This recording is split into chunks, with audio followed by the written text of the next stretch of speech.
line cuts down along the track, and then you can just see it settling in all through the pack. Now it's going to be the racing in the mid-pack. I think that was actually Nathan Allen that didn't get quite a good run, and Riley Jones, it might have been, that's looking to fight him, and now they'll settle themselves in, all single-filed out. Look at that high entry into turn number 3. They're trying to look after their tires. That's what that does as well. They're not forcing the cars to do anything, and Harris is going to have a go here. Sends it deep, deep on the brakes, and it's actually going to be Brian that lets him have it. So it's going to be Daniel Harris that leads us back to lap number 2 and down the back stretch for the second time. This is poor Brian that he's saving a little bit of fuel, trying to extend the life of these tires a lot further. Yellow flags out for the first time tonight. Car at the tail end of the field is we've got a Vincent, looks like Jeremy Bush, and might have pushed Callum Hodgkinson off the road as well. Quick action replay thanks to DSL Welding Services.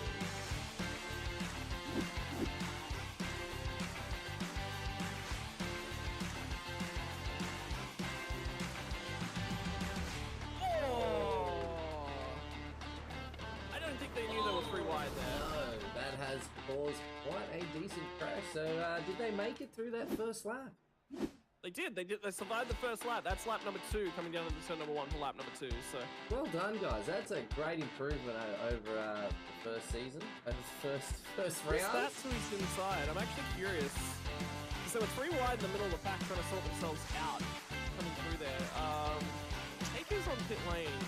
No one's actually come down for a splash top up of the fuel. If I'm at the tail end of the field here, I'm going a splash of fuel. So.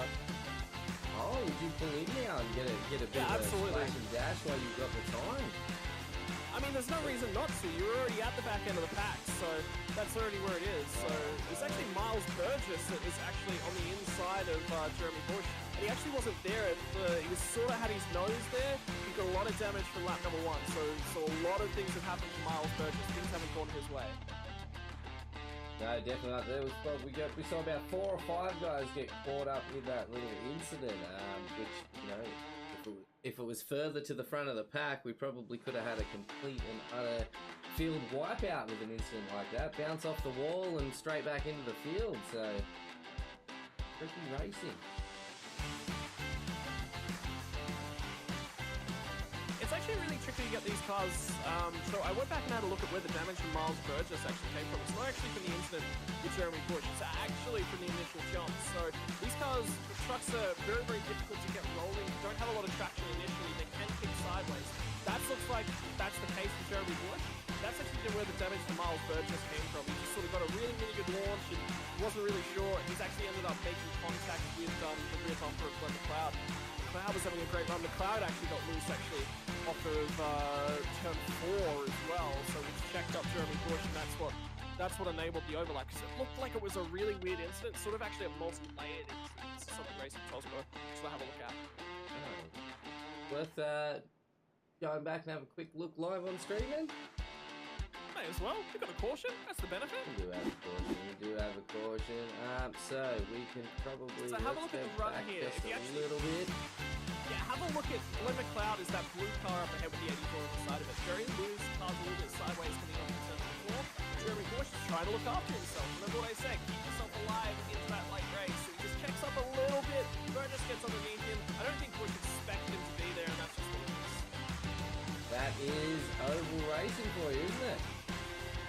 I mean, they were 3 wide there. It's quite tricky, and I mean, I don't think Burgess knew that he was 3 wide as well, because he's only got the nose in there. The iRacing spotter and the way that all that works is it really sort of calls it when you specifically are 2 to 3 wide with somebody else. So if your nose is only alongside one other car, and that car's got a car to the outside of his nose, he knows that he's 3 wide, he knows that he's got a car underneath his rear bumper and a car on the outside of his front bumper, but nobody else will know that they're 3 wide. Oh, no. I did try and do a bit of oval racing again. Oh, here we go. This should be good. Yeah, no, it wasn't good. I used to do quite well in the Dragonrc Cup, and then for some reason, I don't know, I think it was my setup. Every time I turned a little bit left, my whole car would just want to leave the track. Yeah, I kept blaming cold tires too, so. Indy cars actually suffer from cold tires quite a lot. Stock cars is not necessarily cold tires they really suffer from. It's more the rear will rotate on cold tires, whereas Indy cars tend to push or the we are back and the restart is underway. We are lap 7 of 100 after a small incident at the start of lap 2.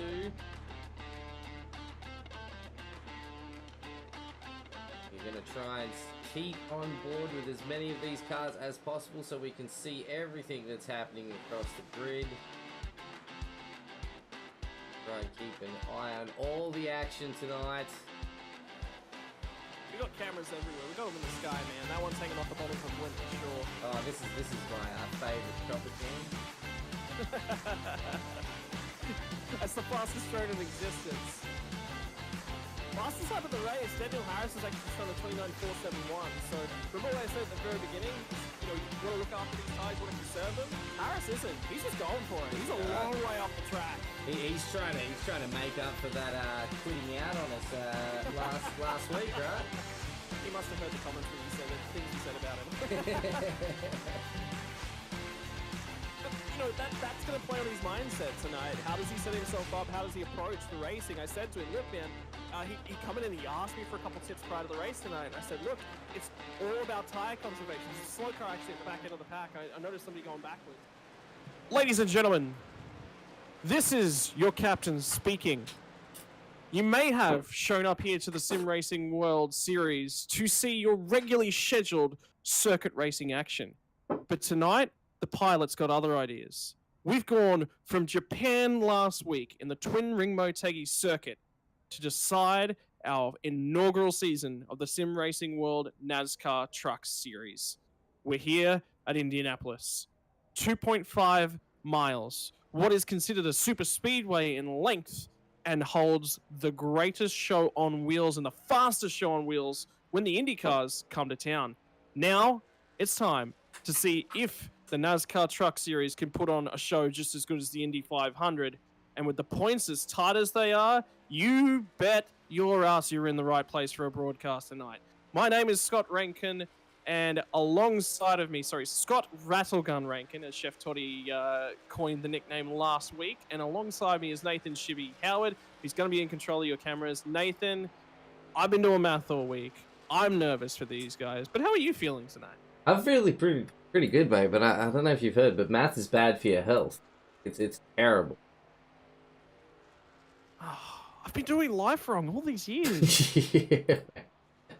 It's a shocker, that one. No, mate, I'm honestly feeling excited tonight. I think we're just looking at the points that you've been so lovely doing up for us every week. The top 3, wow, oh wow, have we come a long way over the last 10 rounds, mate. Over the last 9 rounds, I should say, into the 10th tonight. And holy smokes, can I not wait to see these guys get on track.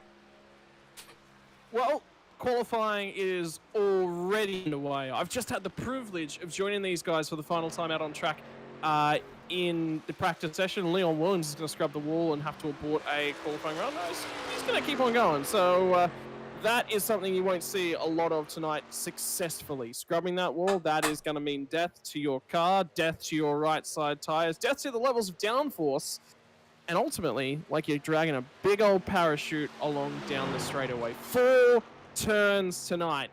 Unfortunately, the Americans finally learned to count. There's turn number 1, 90-degree left-hander. Oh, look, it's turn number 2, a 90-degree left-hander. Wait till you get to turn 3. It's an absolute shocker. Is it a left corner? Man, the suspense is killing me. Look, you only had 50, it was a 50-50 chance, and yet again, a 90-degree left-handed corner. Mate, in about 5 seconds, you're going to find out what the last corner on this track is. The suspense is killing me. What is it? A 90-degree left-hander. Oh. Right, I thought we're in the V8 supercars, not the ovals. in pack racing, these things are tight. They're very difficult to keep to the bottom. You can see Leon's actually letting the car sort of wash up, scrub up speed and those sorts of things. So his qualifying probably hasn't gone the way that he really wants it to. And I'm just keeping my eyes on the qualifying runs at this point in time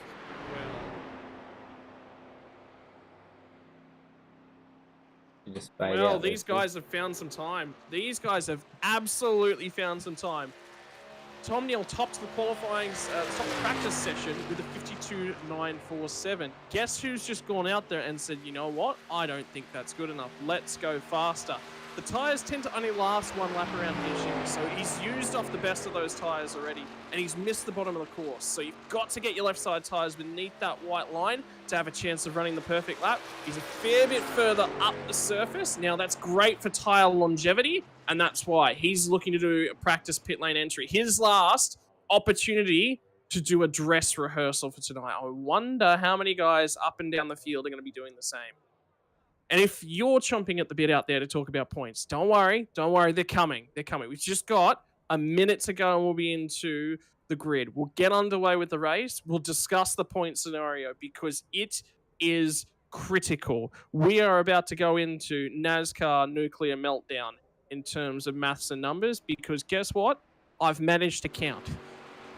I'm so glad you managed to count, mate. Well, look, slowly, if you start with one lug nut on a car, it's easy. But then you add 4 more lug nuts per wheel, and it's a little bit more complicated. Well, I managed to work that out over the course of this season. We've got 5 on one wheel. What happens when you add another wheel? It's another 5. Where do you go from there? More lug nuts. So we got up to 10, and then things got out of hand because we realized there was another side on the car. That's where the covers just blew off everything, and we went, hang on, it's just doing this again. It's 20. Oh, mate. And all of a sudden, I managed to come up with points for the end of the season.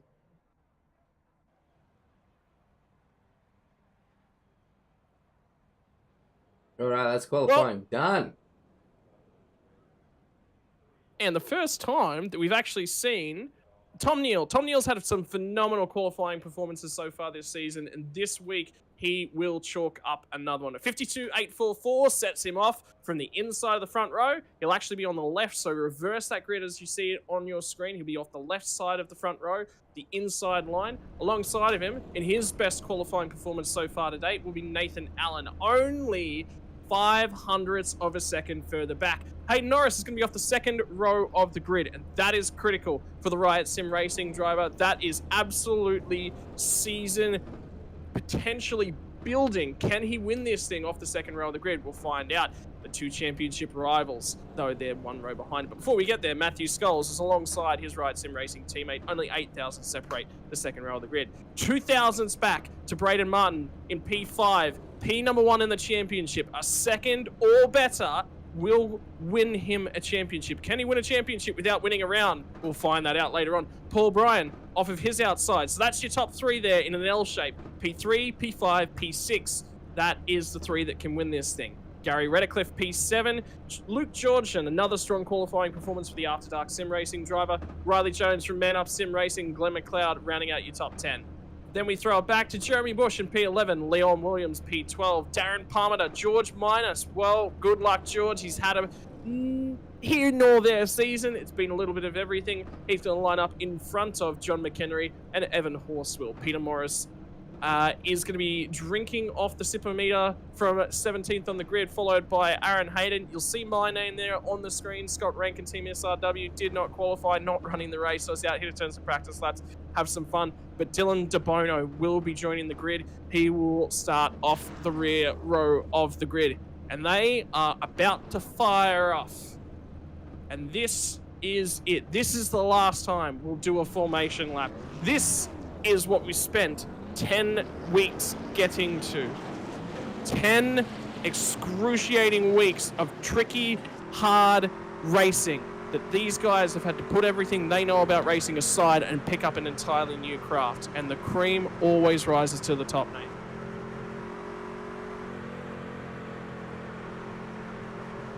I think Nathan's a bit spellbound. Oh, so oh my god. I'm in producer mode. I'm so sorry. I've been producing all week. I forgot that I'm on comms. I need you here. This is the one, buddy.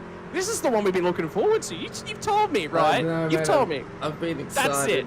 I've been excited. But anyway, I've brought the standings up on screen so you can see Mr. Braden Martin, Paul Bryan, and Hayden Norris. Look at the points difference. There is nothing in it. There are permutations to discuss here. Braden Martin is 4 points ahead of Paul Bryan and 6 points ahead of Hayden Norris. However, he has the worst tiebreakers of the three. Should he finish level for the championship win with either of the other two drivers, he will lose it. His mark tonight, he finishes P2 on the road, he will win the championship guaranteed. There's nothing anyone else can do about it should he finish P2. Once he finishes P3, Paul Bryan must win, and Hayden Norris still isn't even in the conversation yet. He must win, Hayden Norris must win, and Paul Bryan must finish P3. Braden Martin must finish P4 is how they have to do it. And that's just if they win. It's 6 points the margin from first to third. It is the tightest I have ever seen a championship coming into the final round. The cars are on your screen. Green light is out. The green flag's in the air. And this is the celebration of your sim racing world NASCAR Trucks Series. This is round number 10 from Indianapolis Motor Speedway. Too wide, the field will shuffle themselves down into turn number 1, and what is going through the head of our championship contenders? Nathan Allen, he's got a point to prove. The season has not gone his way. He's found himself up and involved in wrecks. This is his opportunity to get out there and seal something at the last. Can he put a win in the books to round out the season? Hayden Norris already up to P3 from where he started. Paul Bryan has grabbed 2 spots off the grid. He's going to follow him through. That is not enough for Hayden Norris. Hayden Norris must have at least one car in between himself and Paul Bryan to win this championship. But right now, he is doing all he needs to, Hayden Norris. Matthew Scholes has got Paul Bryan to his outside. This could be for the championship lead when the race gets to its conclusion later on. He'll have to yield from the top lane. Will not get the car turned in onto turn number 1. Scalzi pulls another cat out of the bag down there in turn number 1 for lap number 2. Braden Martin is just lurking beneath the surface, and have a look at Luke Georgeson, the After Dark Sim Racing entry. This is his best start. This is his best run so far through the season. So he has clearly grown his skills as the season has progressed. And Nathan, it's been one of those seasons, I think, I'm happy at the end of the season because you can definitely say that every driver has taken something away here. Oh, 100%, mate. And if it's not driver skill, it's definitely some friendships made in NASCAR racing. Oh, we've got a huge big slide. Evan Horswell saves it, manages to catch the big old slide off of, let me guess, a left-handed 90-degree turn? I think it might have been a left-handed 90-degree turn, mate. Unfortunately for Horswell, his qualifying effort, sorry, it wasn't Horswell, my apologies. It was Gary Redcliffe, I think it was. Car numbers are broken again. How dare they?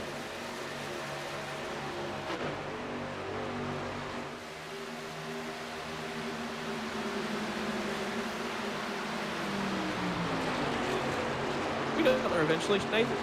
Yeah, like that.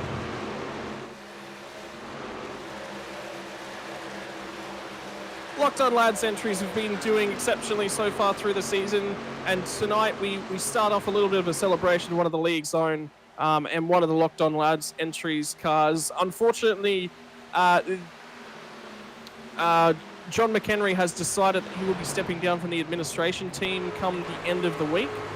For anyone that has had the pleasure of being in and around the sim racing world community, will have it's not even a guarantee, it's a definite that you've interacted with John McHenry at some point. He's such a big part of the league, he's such a big part of everything that we do, and he carries the attitude that we want a lot of our drivers to do. Unfortunately, trailing around at the tail end of the field to kickstart the week will probably not be the way that he wants to kick things off. You'll see him still racing from next season, but no longer on the with the administrator tag. So we bid him adieu. It's been an absolute pleasure having him along for the ride so far. Braden Martin going backwards in the early phases of this one. Did do some practice running around with him Tuesday last week, and I know that he was very, very cautious about looking after those tyres. Racing Luke Georgeson in the opening running of this one is not where he will want his race to be going, so he'll need to clear him nice and quickly. Glenn McLeod and Riley Jones going to set it very deep into turn number 1, and surprised both of those guys managed to get it stopped. That's It's not somewhere that you really managed to pull the car up nicely and still manage to get it turned in. So they will finally get that one cleaned out. McLeod will hang on to the position, and now Riley Jones is going to sit there and try and pick up the draft. So single file appears to be the case in the early running, and seeing a little bit of two-car tango, actually. So, Nate, you won't know a lot about the two-car tango. This will be a good shot. This will be a good shot in a few moments. Just wait. It's worth it. Trust me. There you go.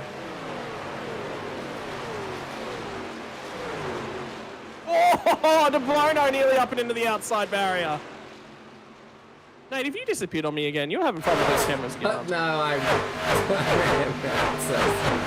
Let me just get my head in the game that I am on comms, man. I do the backhand stuff so often. I just zone out and forget.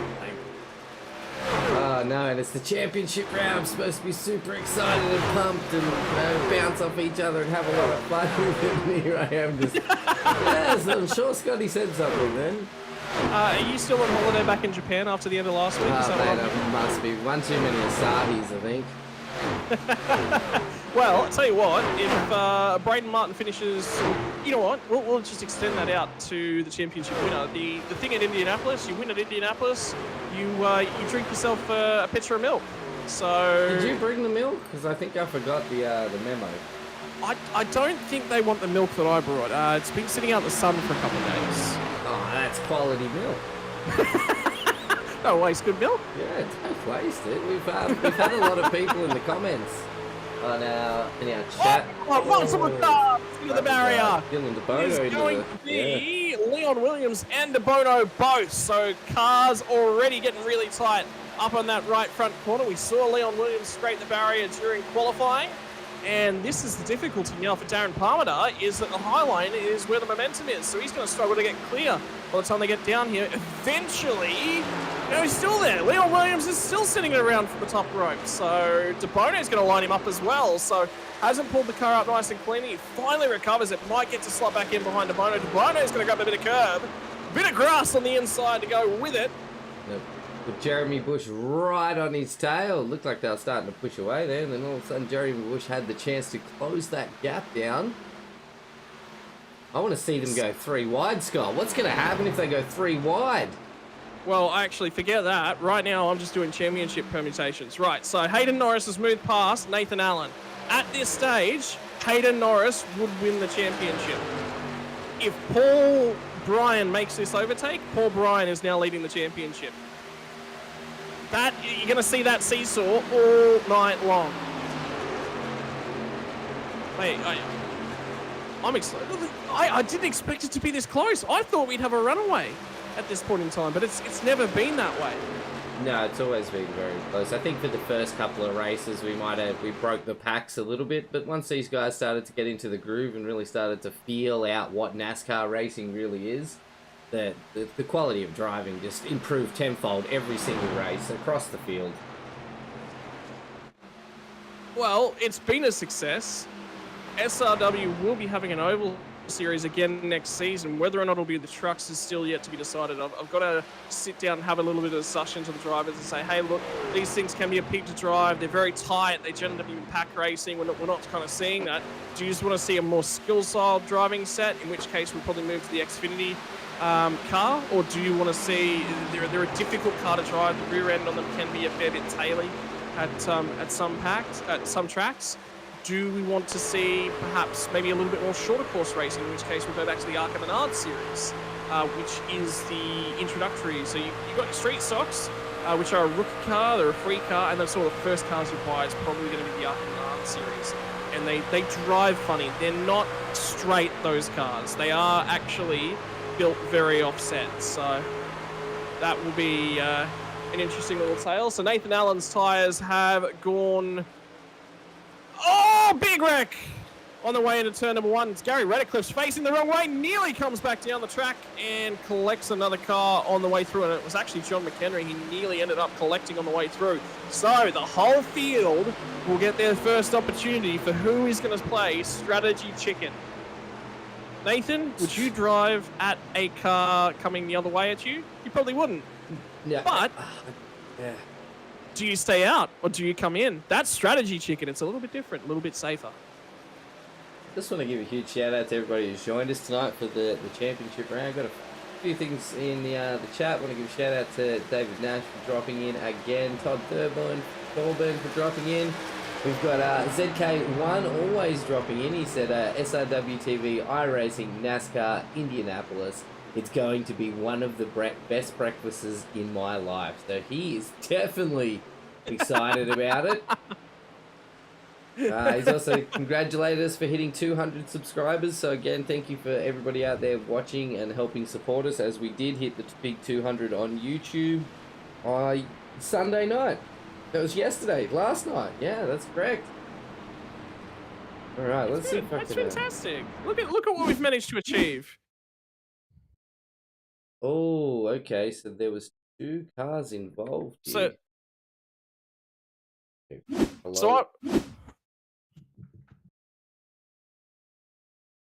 This is an interesting one. This has gone on for a fair bit of biffo. What's Redcliffe done there? I don't know, but we're gonna get probably a chopper view, I think. That looks like a steering wheel failure is about the only thing I can. So the car in behind's looking to go, and he doesn't know there's a car to his right. Yeah, he's just drifted across. He has no clue there's a car to his right. Oh, or he's left. Well, he's bounced off the wall there, so it is once you're actually hooked up in the wall, it's actually very, very difficult to get the car to get it back, to come out of the wall, and then is the whole field coming? Oh, a lot coming in the field. We've got strategy chicken. What did I tell you? Strategy chicken. Okay, all right. Now, what I would be doing in this stage is I would be pitting. Why? These guys have got 4 sets of tyres to get through tonight, so you're going to probably want to save one for your last 10-lap run to the end. Definitely going to matter. The fall-off around here, within 3 or 4 laps, is going to be in the realm of half a second to a full second. So Hayden Norris and these guys are going to get cleared by the guys on fresh tyres very, very quickly. Now, why do we call it strategy chicken? Well, because if you pit, you go to the rear. So all the other guys who have stayed out will stay out ahead of you. One of the first drivers is going to be on fresh tyres. I believe it's actually going to be Nathan Allen. I do have a fondness for his name, so get out there, Nath. I just want to see this shot from Gary's car from the inside to see what happened with his wheel. Yeah, that's what we're gonna have a look. And because NASCAR, for some reason, I don't know why it doesn't like showing the incidents from the beginning, but we are going to take it back. We're going to watch Gary's steering wheel. And let's just see what happens here, because he was sitting nice and straight, and then all of a sudden his car started drifting hard. And as you can see, there's the car right there. I just think he didn't see him, mate. I mean, here's the other side of the coin, is that I don't think the steering wheel's straight when you're driving down. Actually, I've got the benefit tonight. I can jump in the car and check. So the steering wheel, when you're going straight, is fractionally to the left-hand side. What he's probably thought is he's got the steering wheel straight, but he's actually, and when I say fractionally, I mean 2 or 3, 4, 5 degrees, sort of somewhere in that realm. He's got his steering wheel sort of 10 to 15 degrees to the left. So he has got some left-hand lock on, which means he's broken the right front of suspension. I would say there's probably been a little bit more biffo there further back. Okay, there might be something we could look into, because I definitely think the championship round, we need to get a race highlights out for everybody out there. So if they do miss the full race, they can go back. Race highlights? This is the race highlights right here. Yeah, but I want all the crashes in one highlight reel. You're not here for racing. You're just here to see some beaten up old trucks drive into each other at the end of the race. I want to see cartwheels. We got David Nash dropping in with the first fun fact of the night for Matty Scholes here. So, supposedly, Matty Scholes leads his cats to Parliament House every Sunday. So that is quite an interesting fun fact. Not true. There's no way that's true. Why wouldn't it be true? He said it's a fun fact. I've always thought fun facts were true. Well, I mean, you know, the facts are fun, but not necessarily true. Really, I'm hearing a lot of fun in that fact. I'm not hearing a lot of truth. I feel like it's the truth. I'm gonna give it to David Nash. Well, Scalzi better end up on the podium so we can ask him about it. Yeah. So everybody, who are we rooting for tonight out there? Oh, I'm sorry. I'm really sorry to both Aiden Norris and Paul Bryan, but Yeah. it's Braden Martin. We're both a bit biased for Braden Martin. He's had such a cracking season and like just outstanding driving. Not that the other boys haven't, but honestly, the standout driver of the season for sure. Well, no, I actually think he's probably the underrated driver of the season because he hasn't had a standout finish out of everything. I mean, he's had 2 second places. He's had a whole bunch of podiums towards the tail end of the season. His worst race is P11. But standing out is consistency, Scott. Consistency. Maybe it's not standing out, it's consistency. Yeah. Oh, he's actually going to get a pass done too. So the launch was good from Braden Martin, and the launch was even better, and turn 1 was phenomenal from Paul Bryan. Braden Martin might have been going backwards in your early running, but I tell you what, he's hooked that truck up now, and it's time for the Chevrolet of Braden Martin, the Chevy Silverado 09 to start following these guys down. I reckon he was saving tires, you know. I think he was thinking long term. I think that everything he's doing right here everything went according to the Braden Martin plan.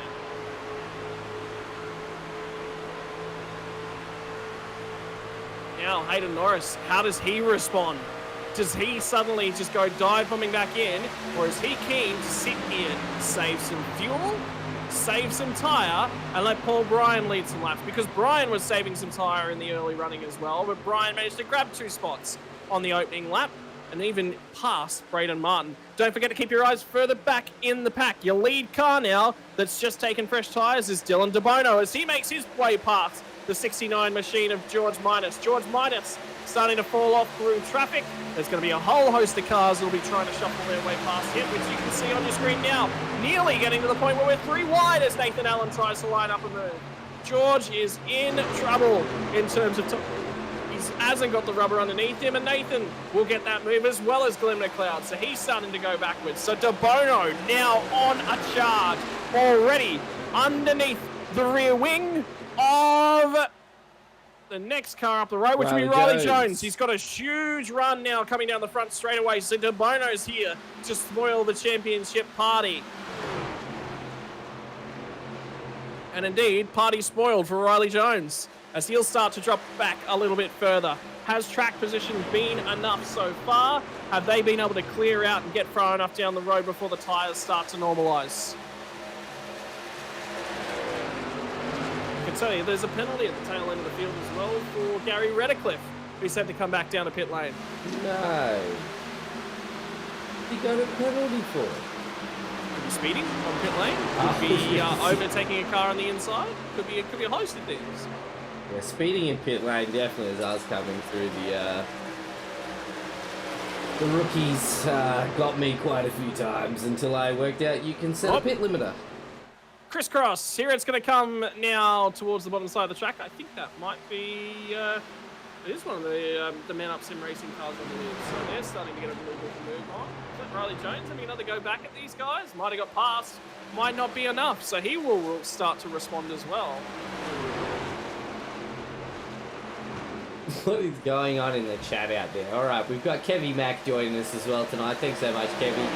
He's asked if that's the same David Nash from the David Nash Car Wash franchise. So it's going down. And it's all going on. And we've got Jacob from the boat ramp. So that's Jacob from the boat ramp. That's Jacob Hughes. Is the reference. Yeah, so we need to know what's the go with the boat ramp. We've heard all season long about a boat ramp, ladies and gentlemen, and it is penultimate race. It's time to find out about a boat ramp. That's the most important part. Did hear a message from Jacob Hughes actually earlier on in the piece as well. Won't be joining us here unfortunately this evening. Work has him strapped. He's had to go in and cover off a night shift. So unfortunate for Jacob Hughes, but at least he's here to enjoy things out. And you've got to be kidding me. The other comment I'm reading, Rattlegun Rank over on Facebook. So thank you to all the fans that have supported us right throughout the season. And as we headed into lap number 18 of the final race of the season. It's been a pleasure to have you guys along for the ride. I think these guys will be enjoying the support as well. Mate, if they haven't been enjoying it, I definitely have, that's for sure.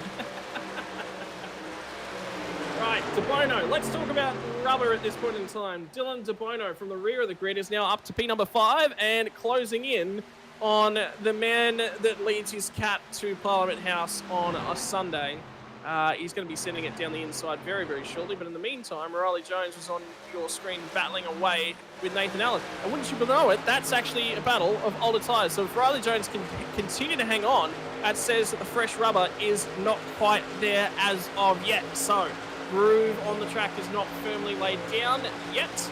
It's still building and fresh tyres aren't pulling away. Oh, Mr. Morris, where is he in the chat tonight? How's his super meter going? What is happening with Mr. Morris? He's up 2 positions. Maybe he's backed off the super meter tonight. Also, 6th on the season standings, I think. It was like a 6th or 7th.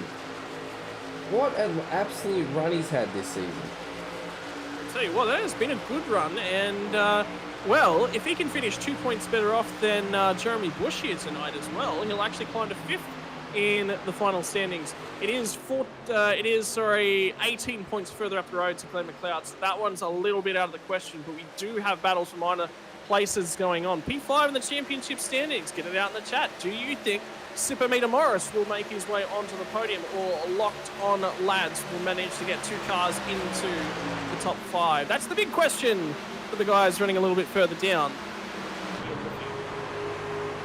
Yeah, well, I'd love to get Mr. Peter Morris into the comms after a race for a podium finish, to really hear how much of a super meter he makes use of during a race. I think there'd be a whole. It wouldn't just be a glass and milk picture. It'd be the whole picture that would be enjoyed out the super meter as things ran.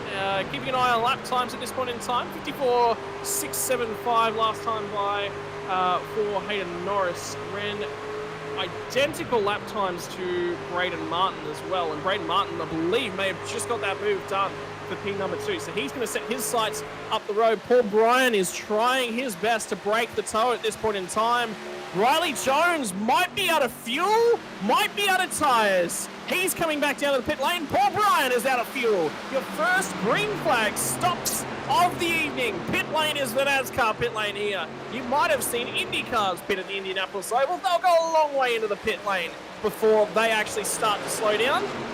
But NASCAR pit lane, it enters very, very early. Where that cone is, that's your pit lane limiter cone. That is where they've got to be, below 72 kilometers per hour as they trundle down the pit lane. And it is an absolute eternity. Braden Martin has saved 1 lap of gas. He has not been punching the super meter. He has been sitting there, he has been conserving, and he'll be down probably on the next lap. That's 2.5 miles of gas to the good he is over these guys at this point of the race. And that could be a critical number. The problem for him, these guys are going to get back out on fresh tyres earlier. So they're going to have a margin that Martin is going to have to overcome. And passing has been difficult here tonight as Jeremy Bush finally sends the pass down the inside of Aiden Norris. He will clear Aiden Norris, but Norris is going backwards. Sorry, that's Aaron Hayden. My apologies. Wrong driver. More drivers starting to enter pit lane here. Nathan Howard. Interesting race so far. A lot more single file than you'd see an IndyCar race be, perhaps. But such are the breaks when you come over to NASCAR. Ignore that red and yellow thing in the pit lane. That's an exhibition car. Somebody left that parked there when they were done. Got out there, showed off a nice livery, bit of team sponsorship all over the track, and then left. Just left it parked down there. His pit crew will clean that up, right? Yeah. That's what the pit crew is meant for. Oh, I tell you what, there's probably a battle starting to brew at the top end of town. Nathan Allen is starting to close in on Dylan De Bono. Yeah. First sector on the last lap for Nathan Allen was 0.2 of a second quicker. So I wonder whether Dylan De Bono has just made a mistake on the way to turn 1. Probably a little bit too hot and it just hasn't stuck for him. So Alan will continue to creep up on him. Misses the apex at turn 1. He's going to get back to the gas nice and smoothly, at least keep the momentum up, keeps it out of the barrier. That's the critical thing. He's still there. So DeBono has got to look in his rearview mirror. There's nothing outside his windscreen and nothing clogging up that windshield tear-off, but may not be so for so much longer. Can't see anything over that split Yeah, up. you can't see. Just see the roof. The roof, that's it. Using the side mirrors to sort of navigate. Yeah, even though there's only one on the left-hand side. They're funny things, these NASCARs, and have a look at where it's posted as well. These guys race so close together, if they had wing mirrors, they'd be gone in 2 laps, and then there'd be debris all over the track that they'd have to clean up. Set up like the old Nissan Skyline off the front of the hood, is it? No, it's on inside the dash. It's on the roller. In the NASCAR Next Gen that have just come out, yes, there is a webcam or a reversing camera style display set up. Unlike my car, it doesn't proximity activate, and it's not speed based. The one in my car turns off about 8 kilometers an hour. They'd never be below that. Reversing cameras. What is the world coming to? Next, we're gonna have cars that can reverse park themselves. Yeah, it's a bloody joke. Next thing you know, you're going to activate a pit lane program, and the car drives itself through the pit lane. Yeah. You won't even have a pit crew. Just done by robots. You'll just park on a little platform. The robots will come out, do your thing, and off you go. Well, deal has actually been done. There will be I believe it's Chevy. I want to say it's a Chevy. Could be Ford. Don't get me wrong. NASCAR generation, the next generation car. That they've just launched this year for racing in the top level series, will actually be making its way to Le Mans, I think, next year. So it's either next year or it's 2024. So keep your eyes out for that. If you're just getting excited, just starting to tune into NASCAR, maybe it's about time. George Minas has a fresh pair of boots on that car, and look at those babies dance. That's an easy 2-car maneuver around that corner without even breaking a sweat. Have the right camera, thank you. Now he'll start to pull on these boys, so they're not going to be too upset to see that. Battle up for the lead. Nathan Allen has burned off a little bit of tyre trying to hunt down Dylan DeBono, or he has missed the apex at turn number 1. Then 5 seconds back, this is your next battle pack, and there are 4 cars in this one, covered by less than a second. So this one's going to keep going on all night long. What I want to see at this point in time, though, is... Got carried away. Ladies and gentlemen, I want to see a new co-host. That's what I've been asking for weeks. Unfortunately, the budget's run dry, so they leave me stuck with this one. Yeah. It's wanted. It's disappointing. Same person for commentary gig. Same person or the same person? Because I can help you out with the same person every week. Just same. No, actually, no. It actually might be a different person every week, but still me. I promise. The hat's different. You're gonna show up next week with the propeller, and after that, you're gonna have 2. Yeah, that's a great idea. Have you seen my wall of hats behind me? I've got this huge big wall of hats with all sorts of different hats hanging out. I mean, you're wearing too many hats, mate. Yeah, I love hats. My wife I've been with her for like 9 years now, and one thing she's always hated is how many hats I've got. It's like, you don't even wear them. I'm like, they look really good on the wall, alright? Like, look, it could be worse. I could have handbags, then she'd be really worried, right? Like, it could be a NASCAR hanging on your wall. That'd be expensive. Oh, wouldn't that be awesome though? There would be a big wall. Anyway, back to the racing action. Darren Farmer trying to make an overtake. I believe that's on Leon Williams at this point in time. Oh, it's Jeremy Bush. Jeremy Bush. He's doing a phenomenal job, Jeremy Bush is. I actually want to look at the battle down at the back, because this is actually quite critical. Scalzi is chasing down Riley Jones. Paul Bryan has come out of the pits behind Braden Martin. So something's going on there. And Aiden Norris has all of a sudden just gone, see you later, boys. You keep fighting back there. But then, this doesn't matter, because if, at the end of the day, if Braden Martin finishes worse than 11th, it doesn't matter. If he finishes 12th or further back, the other guys have to compare themselves to a P11. And green flag stops about to continue for the rest of the pack that didn't pit under that last caution. So can the guys pick up the time to make it to the end of the race? 12 laps into the race, the last pit stop happened. Couple caution laps thereafter. 17 laps is the fuel window at this point in time as we kickstart lap number 30. So it's 18 laps for some of the leaders who are a little bit further up, and Dylan DeBono's among those. And he's now put 2 seconds comfortably over Nathan Allen, who I believe has gone into fuel save mode. Or he's caught the wall, one of the two. Either are. They just slowed down a little bit, and he's the gap dropping off, the interval between Allen and DeBono slowly falling back just a little bit, not too much. But we do have another fun fact. Caution is out! Oh my This is critical! gosh. And there's Matty Scholes, he's dodging it, and I tell you what, I think that was Braden Martin. I think that might have been Braden Martin. It was! All right, we're on board with Luke George. Luke Georgeson, Yeah, and and Braden Braden Martin's gotten Martin. underneath him, and they've just drifted up the track, and Oh, Martin there it is. was expecting him to get closer to the wall.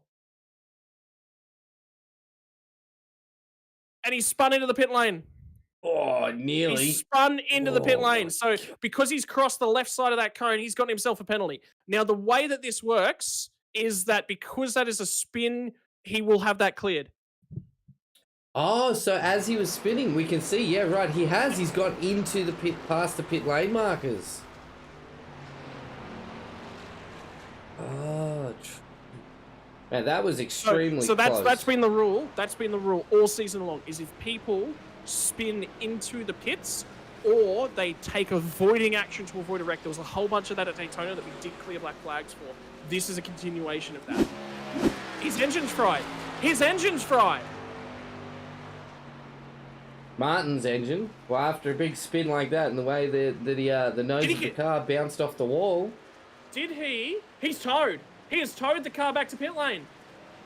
He's out of action. Braden Martin, series leader, is in the pit lane. He will have to pick up a fast repair, and he will have to get back out there and see what he can salvage. And it needs to be quick. It should be a short tow. It should be a short tow. The pace car is coming down pit lane right now. He needs to get that car serviced and send it.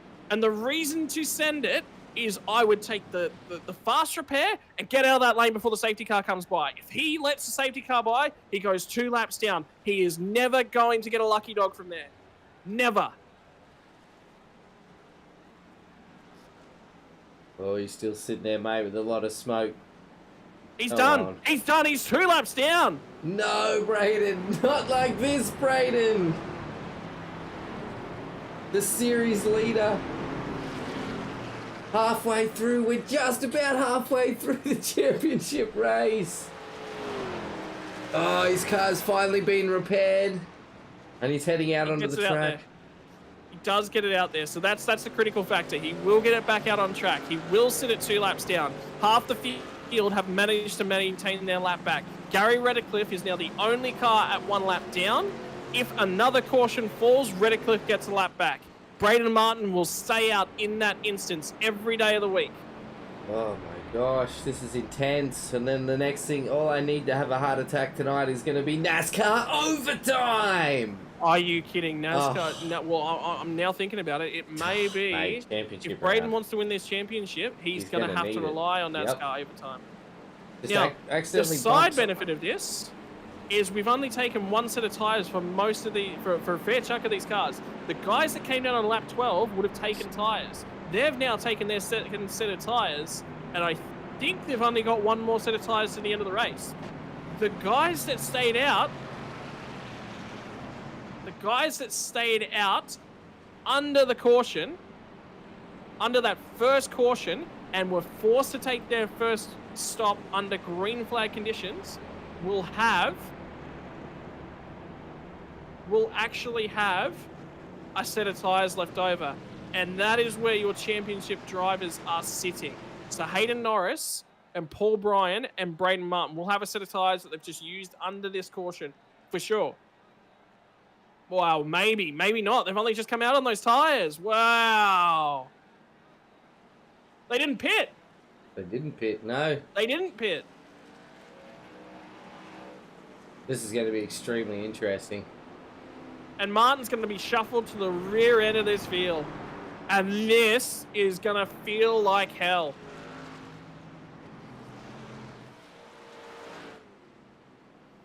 How does he get himself the lucky dog if another incident happens? He has to be in the top 10, doesn't he? Or the 10th.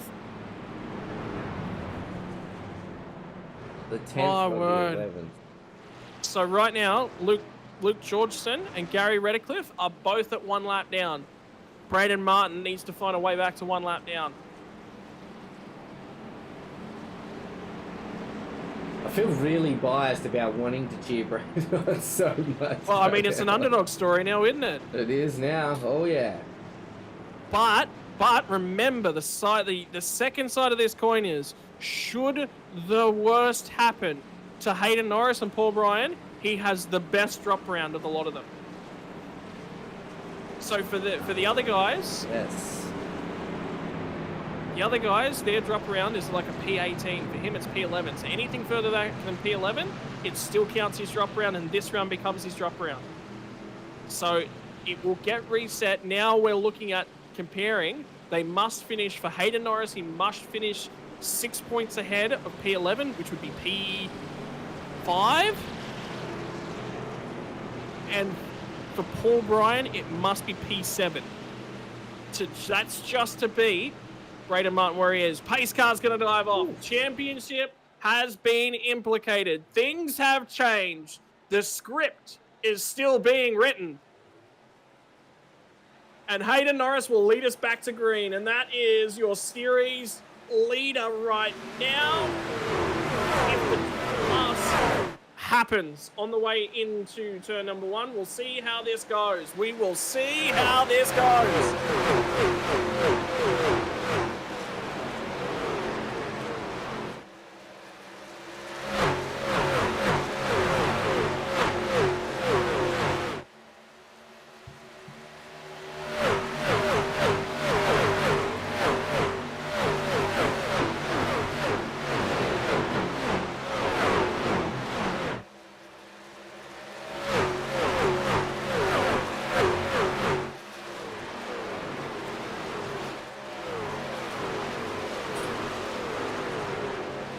See those trucks getting sideways as they come out of that corner.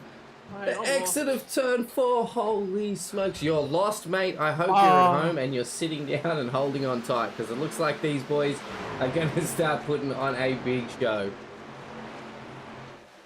Well, the other way that Braden Martin can play himself back into this is if this goes very, very long and he has got the most fuel.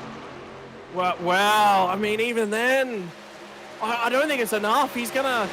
That's a lot of fuel to hold on to, mate. You just got to chill out. You've just got to chill. Oh, what do you do?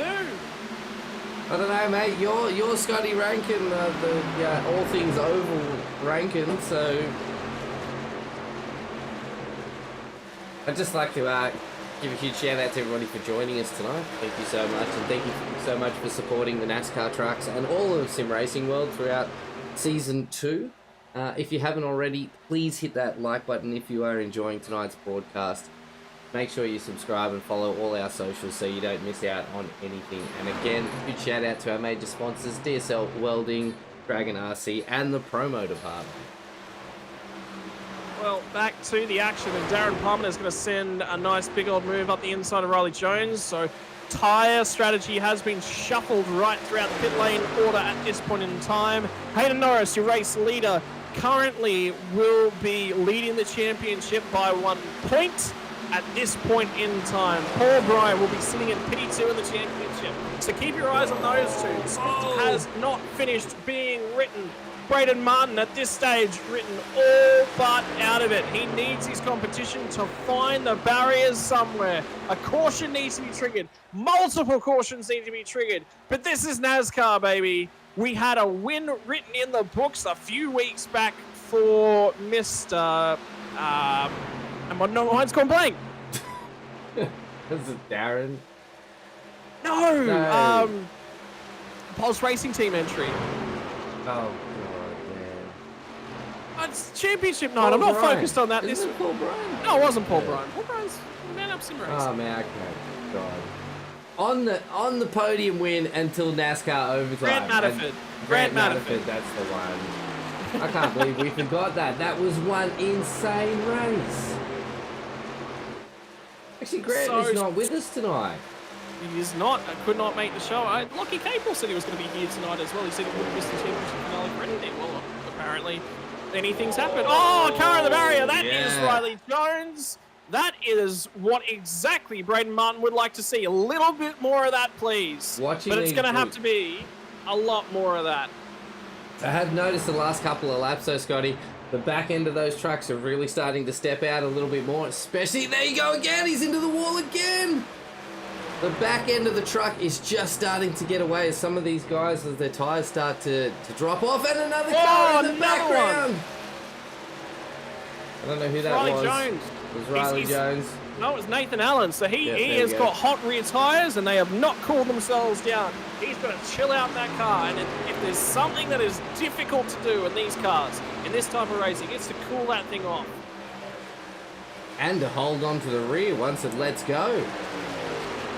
Well, and then you've got to underdrive the car for 5 laps to get the thing to cool off. Oh, he's going to be in a world of hurt. He's going to come down. Is that in the pit lane? Yep, he's in the pits. He's pulled into the pits, mate. That must have been a solid... Something's thrown off his car there. His truck, I should say. It's not a car. It's a truck. 32 laps. 31.5 laps left to run here. And at the start of the night, you thought Braden Martin was going to be your man. You thought he might have been king of the town. Come 70 laps around Indianapolis at Pitcher Mill. No longer Pitcher Mill. Fun fact, Jacob Hughes was a model from actually like that there. Coming away from David Nash over on YouTube. So if you haven't joined in the chat, time to do so. Don't forget to head on over to SRWTV on twitch.tv/SRWTV. YouTube, look us up as SRWTV as well. YouTube.com/C/SRWTV. Facebook's SRW Sim Racing World. That's how you get involved in the socials. If you're listening here on one of our platforms, why don't you go on and jump on the other ones? Give a good old follow, a like. We're celebrating milestones. And we have been celebrating milestones over the last couple of weeks, and it's time to celebrate the biggest one of them all, week number 10, championship finale week. How will you be celebrating at home? Championship finale week of all our seasons of racing. So tonight we are kicking off with the NASCAR Trucks. As you can see right now, tomorrow is the SR8 Radicals, followed by Wednesday is the Formula 3, which is set to be a big one. Thursday night is the Porsche Cup. And then Sunday, the V8 Supercars for the final shows of Season 2 Sim Racing World TV. It is going to be a big week of racing. Not just a big week of racing for these guys, but a big week or big 30 laps left to run for Braden Martin. He's got to pick himself up off the floor. Strategy may play a part. I feel like right now he needs to get his 8-track out. He needs to get the Chumbawamba tape that he's got sitting there and put Tud Thumping on and just go for it. And this is what he will want to see, is the two leaders, his championship rivals, going toe-to-toe. Paul Bryan has managed to race his way up to the rear bumper of Hayden Norris, and now he takes control of this race. Will he have the opportunity to set sail? This is for the championship lead. It's not just for the race lead. It has bigger implications than that right now. And Dylan DeBono is going to lead a horde of hungry Hornets. Horde of hungry Hudson Hornets, would you say, if it was NASCAR only 50 years ago. Down into turn number 1 as the shade starts to come from the grandstands on the front stretch. It is sun setting on Braden Martin's NASCAR lead. He had it for 1 week and 1 week only at this point in time. Won't be able to take it through championship week. Riley Jones is going to be coming back onto the pit lane. So he is struggling for his tyres. He's going to find a way to try and clean them off as well. 28 laps is too far the distance to get back to the lead. from there. 42, Paul Ryan. So all the drivers that pit under that first caution, they're now coming back down to the attention of their pit crews. And have a look at how unsettled the cars get. More cars on the high side get unsettled. Big lockup. That looks like Hayden Norris that had a lockup. Has he now made a mistake on his way into pit lane? Sure, we're going to hear about it any second now. We've got another fun fact from David Nash. Matthew made his way to Queensland from the ACT for a family trip with his 2 cats and a family. Interesting. Mate, look, I've got 2 cats. I just about call them grandchildren every time our parents come to see them. Here's your grandchildren. How do you think they're doing? So it doesn't surprise me. How do your grandparents, how do they react to that? Well, that's their problem, isn't it? Yes, but it is, right? This is all I can afford to give you right now. You take what you can get, right? Ladies and gentlemen, if you're having fun here this evening, don't forget to come along and join us. Scalzi! Scalzi has been sent to the inside barrier. And I tell you what, the Cats might be getting a few less pats tonight because that looks like that hurt the old wrist. That definitely did some serious damage. Ouch. We're going to go back. Well, Braden Martin's going to have 8 more laps of fuel than the lead pack drivers. So he may actually be okay. In terms of things, strategy may play him back into this one. All right, on board with Scalzi as we come through this corner. We'll just see what happens. So this is something that was talked about in the pre-race briefing, was you've got to get to the inside groove if you want to pit, and you've got to let the guys around you know, because this is what happens. He's trying to lift off and get to pit lane. Car behind him, no clue. Bumped no clue him. whatsoever. Yeah, just tapped him.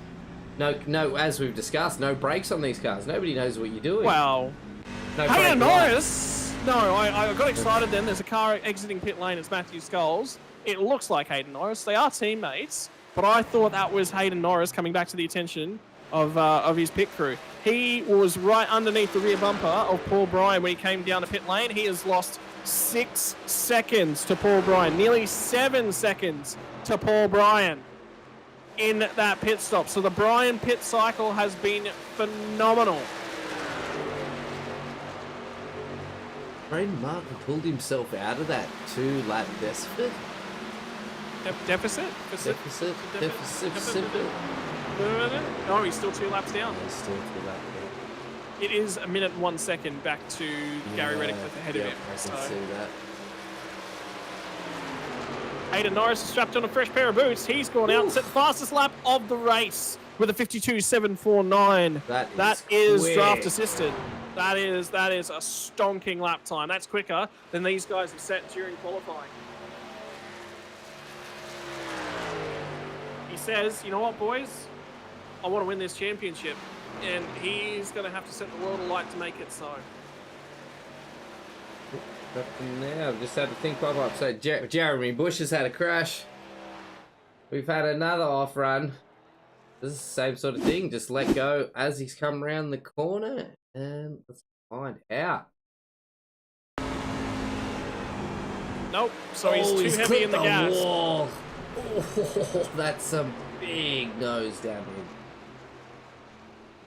Oh, that's... Well, he's on his way to the attention of the pit crews, I am sure, but has not triggered a caution.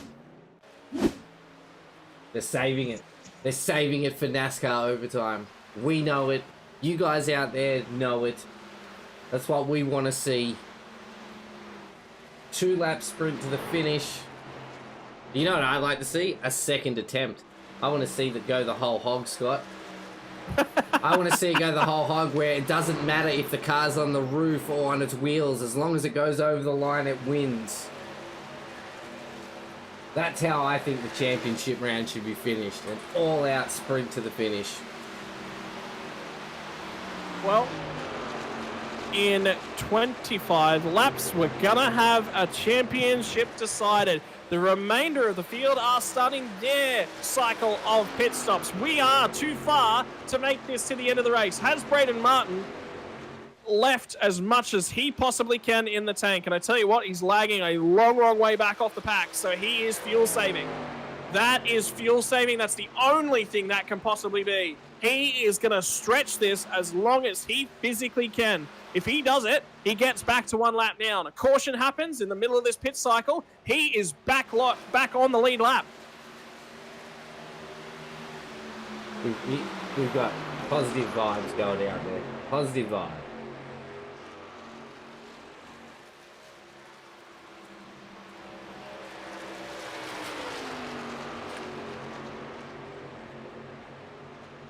Righto, so Glenn McLeod has just said he's coming to the pit lane. He is out of gas. This next lap by, he will be coming to the attention of his pit crew. It's down to the final 2 pit stops of the season.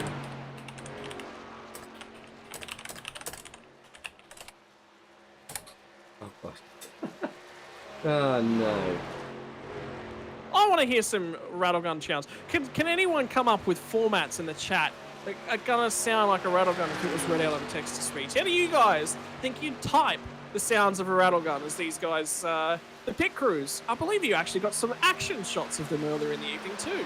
Just taking some photos of the pit crew. I was just so stunned at the detail that they put into having the pit crew awaiting. Like, I was very, very impressed. But yeah, I think... I didn't know. The rattle gun sound was probably just about as fast as I was typing then, because everybody on stream would have heard that. I forget. Oh, well. You gotta type something, I gotta type something. It just can't be, it can't be helped. Hey, what? Paul Bryan's getting caught. He is absolutely coming back to the attention of Hayden Norris. Norris has taken a whole bunch of time out of him. There's the 2 boys, Riley Jones and Hayden Norris, they're working together, I reckon, to try and get some bump drafting and slipstream going ahead. Well, let's see if they can push each other.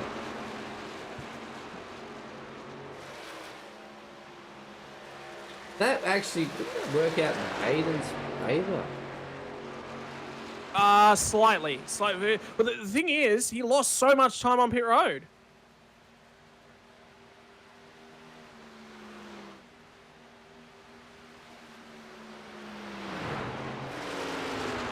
Back on board with Glenn McLeod, who is right Here it comes. at the back of Here it Liam comes. Williams. The rest of the pit stops are going to start happening this lap. I believe Tom Neal will go 1 more lap, but most of the pack in behind him will not. So they're going to start pitting. Evan Horse will be the first driver who will make his way down onto pit lane, and somebody immediately behind him is Peter Morris, I think, that will actually make his way down pit lane at this point in time.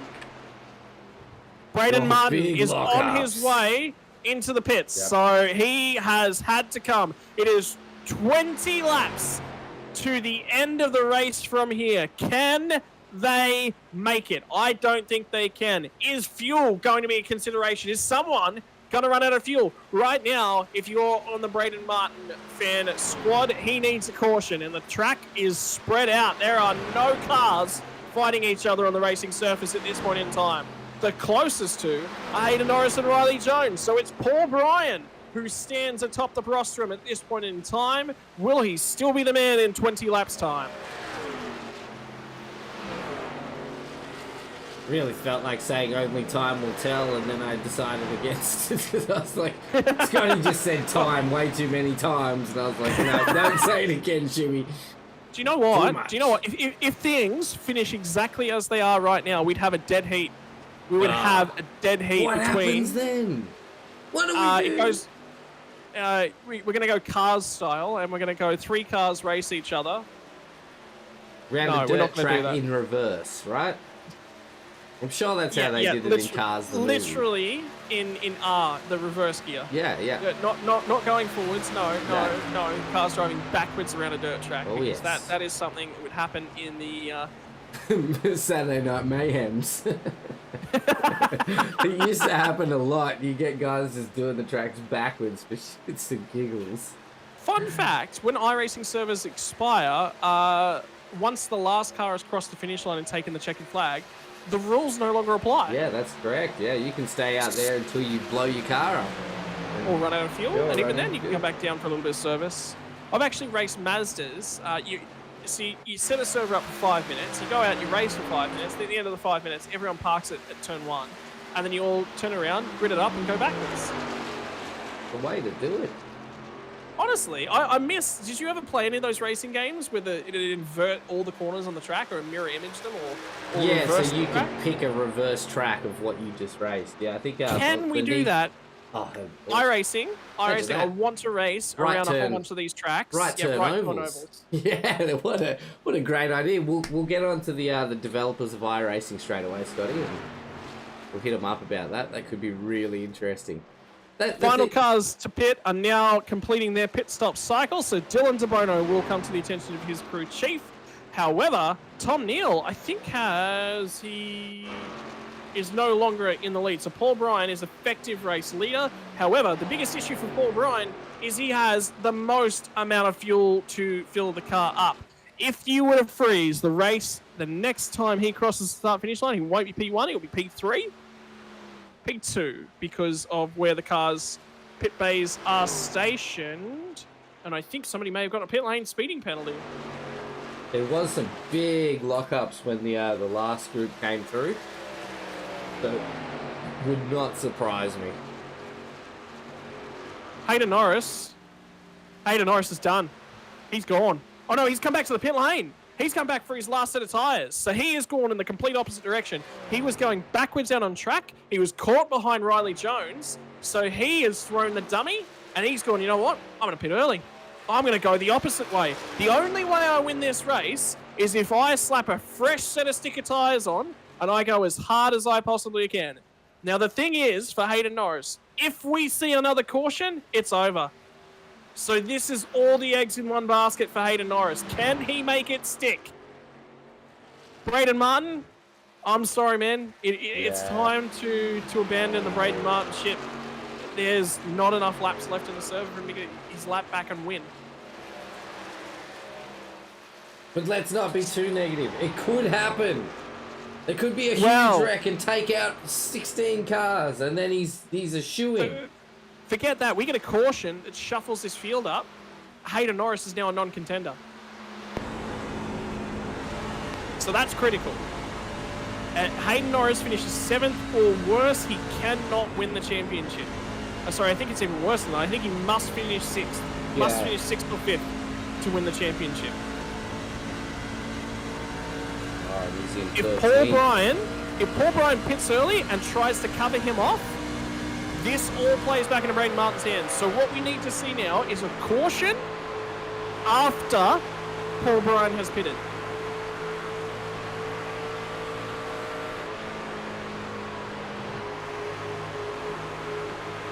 Even better yet, if Paul Bryan's in the wall on cold tyres, that is the Braden Martin win machine. So he's not theoretically out of the championship yet, and that says drop rounds have played their part.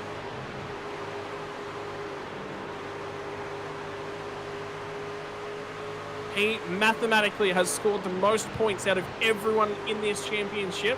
When you take away the drop rounds, he's got about a 10-point coverage on the field. The drop round brings the field back together. Everyone loses their worst set of points. Georgie Minus, he's just having an absolute ball. He always does. Everything. You ever spoken to the guy? Yeah, I think we've had him on the podium once or twice throughout the couple of seasons. He's just having a blast. Yeah. That's it. He's out there just turning laps and laughing the whole time. He's a crazy old man, that man. I'm pretty sure he actually might have given me some tips in the Formula 3. You're crazy for taking them. That's the real crazy part. I'm pretty sure it was George. I could be wrong. It could have been Greg. But it was definitely one of the G's.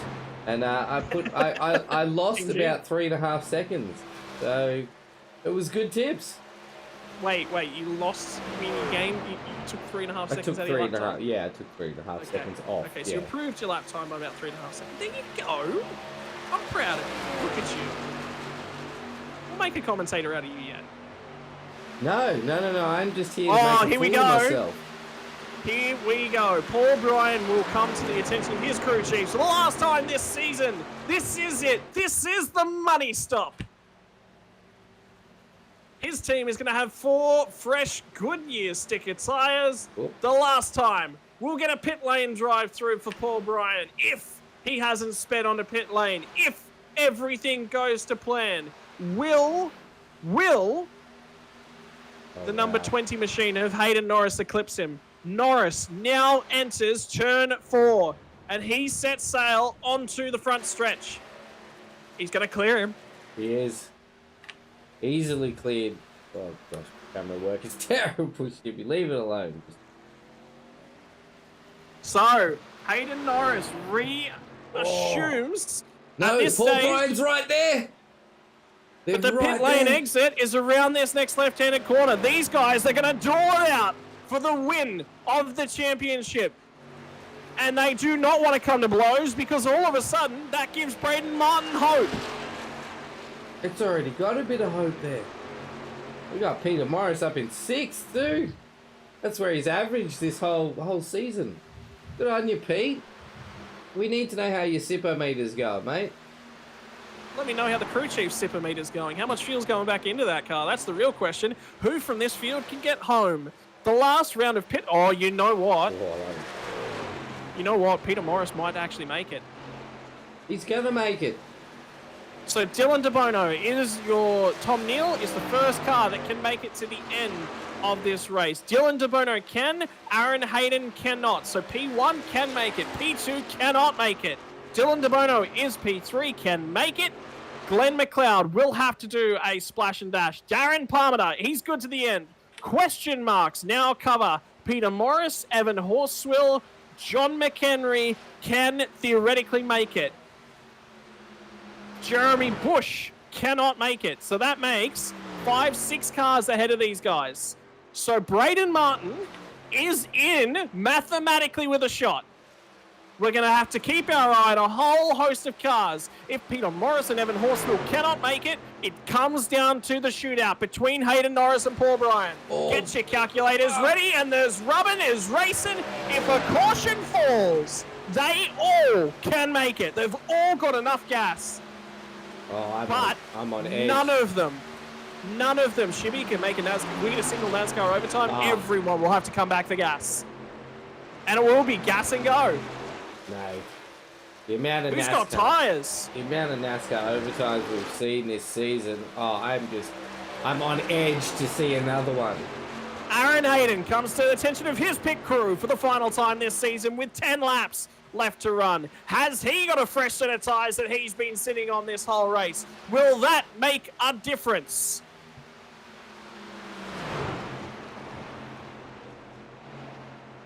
Your heart sinks for Braden Martin because he wants to be here. He wants to be in the tussle. He positioned himself. He put practice in, and he's not there, theoretically. But the points pressure still is. So Paul Bryan is sitting in 9th right now with Hayden Norris hot on his tail. Norris has got cleared by Paul Bryan, so Paul Bryan has turned up the wicker and he is going for it. Now, that says to me that Hayden Norris has still got a set of tyres. With how quickly Paul Bryan has just caught him. Yeah, he's pushing the gap as well. Paul Bryan will need to make up one more spot. Then he is in championship contention. And have a look at the car ahead of him. It's John McHenry and a teammate of Braden Martin. That is the championship lead. It may not be on the championship leader. I wonder if McHenry knows. John is actually sitting on the back of Braden Martin right now. Wouldn't you want to swap that? No, not necessarily. Doesn't matter. Who's got the most fuel out of these guys? It doesn't matter. Whoever's got the pace, it absolutely does not matter. Braden Martin has the option, though, if he slots in behind John McHenry, and McHenry can close the gap here. McHenry looks actually quite pacey. You might be right. Where's Paul Bryan? He's distant off the back end of this pack. Yeah, and he's pushed the gap out to... You know, if this goes... Oh, no, because we've got pit stops yet. There's still going to be pits. But anyway, he pushed the gap out to 2.5 seconds of Hayden Norris. And still growing. He's nearly at 3 seconds. He really has pushed out. Norris did not take tyres, so I wonder if Hayden Norris is still going to set of tyres. He's got a card yet to play. If we see NASCAR overtime, if we see that caution flag fly, Hayden Norris did not put his eggs all in the one basket. Hayden Norris has saved a trump card. And the race continues to ebb and flow. When we thought all of the last cards had been played, they have absolutely not been played at all.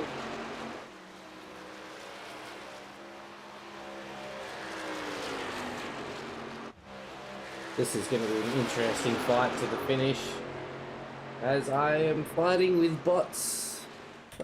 For control of the chat. Here it is. We're fighting, not just on the screen. Ah, man. Spam bots, I'm telling you, they're the worst when you're in midstream. Look. My favourite comment so far this season has finally just come in. It's taken all season, but it's a goodie, and you're going to love it because it might just take out the championship in terms of comments. Attention, dear friends. We strongly recommend that you don't turn on or watch SRW TV broadcasts whilst eating. There's a high risk of choking with laughter, spitting all your food on table. Please make sure that at all times you consider watching an SRW TV location safely strapped into a racing seat, generally with a 5-point harness, a harness device, and neck supports for absolute viewing comfort and safety. This has been another SRW TV community service announcement. I think we need to oh my gosh, get the words Record out. that for later. Incorporate that into our intros. That'd be awesome. Just like what Jackass does on the start of their videos, you know? Here's your warning about what you're going to get yourself into. Here's your warning. You signed up for a season of NASCAR racing. You probably shouldn't have done that. Well, sit tight, buckle up. You're going to have some fun.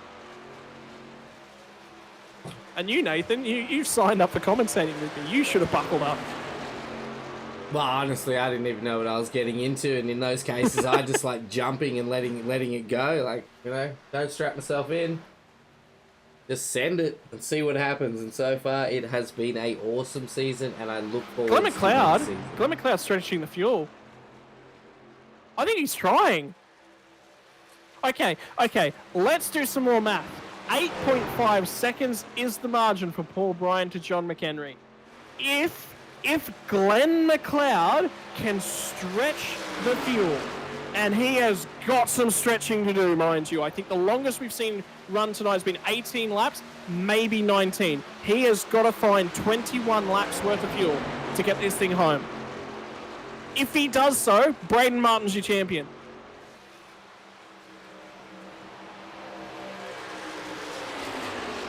Mate, wouldn't that be something? And yet, it continues to change up because we've got packs forming again on the track.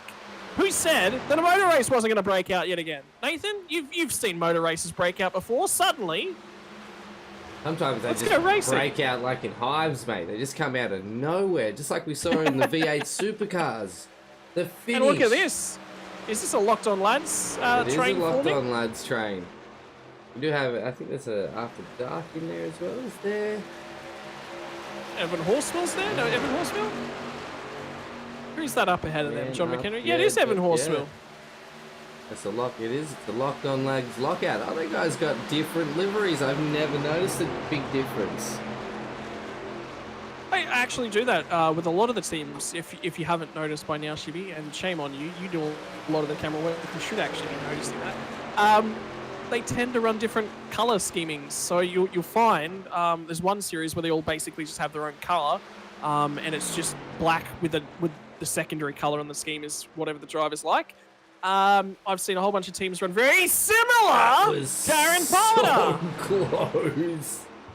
Oh, running an old. That would have been NASCAR overtime. No, no, it wouldn't have. No, oh yes, it would have. Yes, it would have. Yes, it would have, mate. I know my NASCAR overtime. We're 3 laps from the end of this race. Yeah, can Glenn McLeod make it? Oh, he's dropping time. He is absolutely giving time up. Oh, come on, Glenn. Go, you good thing. Someone hit a wall. Don't disappoint me. Oh, no. Who's going to take it? And John McHenry's starting to go, well, Braden Martin might play defensive role for his teammate. and defensive role for a championship. Glenn McLeod makes the end of this race. We go green to the end. Braden Martin's your champion. If Glenn McLeod pits, that is what it comes down to now. There is not enough time left in the race. 3.8 seconds, 3.7 seconds. He is 1.5 seconds faster as Paul Bryan, but he has 2 laps left to cover 4 seconds. He's not going to get there. He is not going to get there. Glenn McLeod, do you have enough fuel in your tank?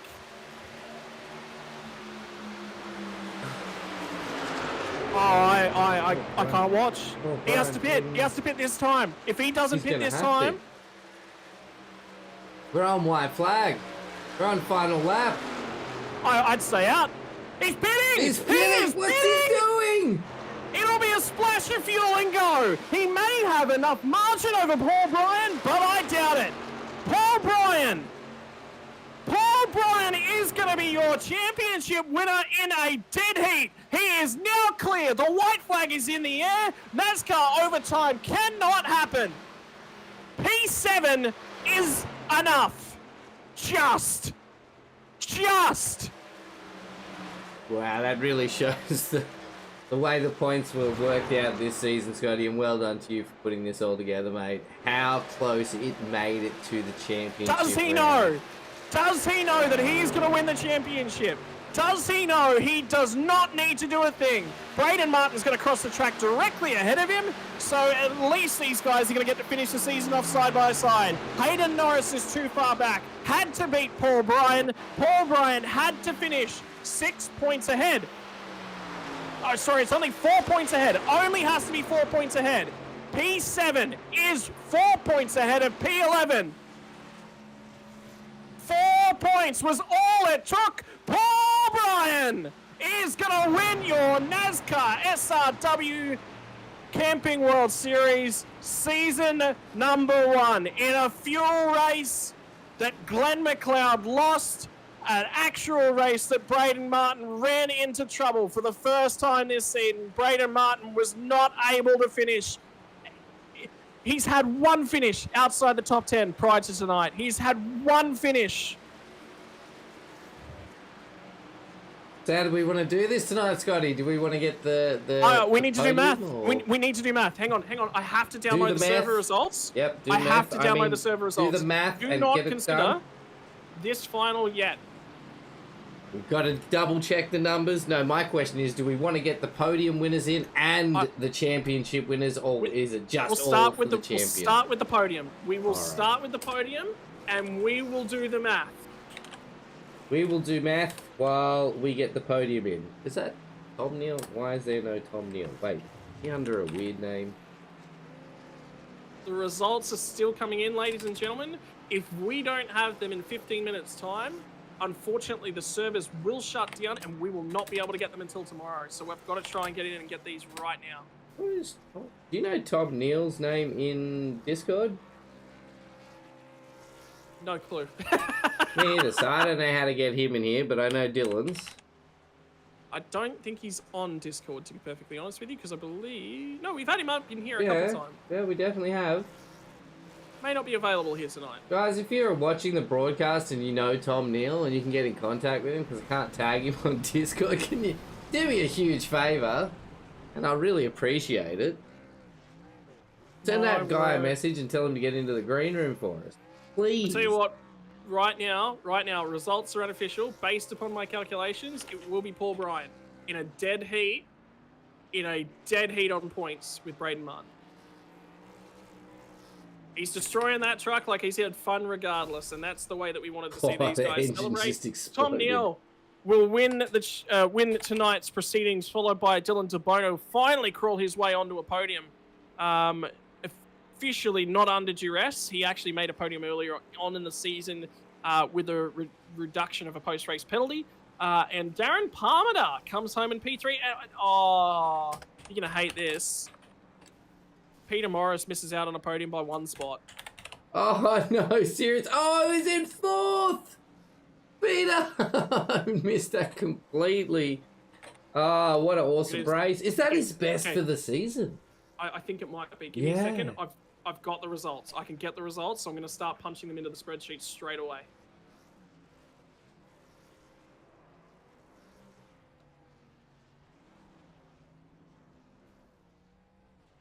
Oh, I just realised we were broadcasting from the green room, so that was good on me. So that makes it easier for everyone coming in. Tombo Combo. That's why we couldn't find Tom Neal. Sorry. Can I get a good old Tombo combo and with the popcorn chicken? Thanks, that'd be great. Would you like to upsize that large? as well? It only comes in extra large. Oh, okay, so you can't really upsize. Well, can I get a side of Dylan DeBono and Darren Palmer to round out your podium? How about that then? I think that's fair. Boys, Nathan's going to take over the interviews tonight. We have, I think, a dead heat on points, so I've got to get the points done so that we can confirm that my shoddy math is not going to ruin things. I'm still waiting for the result to pop up. There we go. All right, so we'll start with you, Tom. First win this season, correct? On number 1? Yep, exactly. First win. Finally, I've been waiting all season. I didn't honestly think I would win a race this season, but yeah, got there. Really happy with it. And what do you think? What led you to the number 1 podium finish tonight? Any sort of strats you might have used in there to help you get to the finish that way? I don't know. I just felt really good on the tires, and I felt like I had a lot of pace, especially on sort of mid corner when I was back in the pack after I think that that yellow flag pit stop. Just everyone around me, I think, was a bit slower right on that middle corner, and I felt I could carry some more pace. I'm not sure why, but I'm not going to complain. Oh, well, good on you, mate, and congratulations, especially in the championship round. What a way to end this season. And how have you felt this season has run, and are you going to come back next season? Yeah, I've been really happy with it, actually. This was the first league I ever joined, so it was all new to me, but no, I've had a really good time. I think it's all been handled and run quite nicely. I've enjoyed it a lot, and yeah, I don't see any reason not to come back next time, especially now that I've tasted the sweet, refreshing taste of victory. Victory, that's right, mate. And it just doesn't get much better than that, does it? Unless you can do it again. So it becomes quite addictive, I've heard. Yeah, exactly. I'm going to have to try again. Well, mate, we will be back for season 2 of NASCAR next season. So keep an eye out on our socials in Discord and Facebook, etc., for the release dates. Get signed up and we can do it all over again. And you guys can put up with Scotty and I on comms for another season. All right, mate. You go right ahead and give us a shout out to any of your sponsors, mate. Yep, no worries. Just 1 second. It's all right, mate. Get the script out. All right. I need one as well. I've got them out. I've got the sponsors. I'd like to say a special thank you to DSL Welding Services, Corp IT, DragonRC, Above and Below Stump Grinding, Tree Minded, Mod Tint, Racing with Autism Australia, ABC Transport, and AA Designs.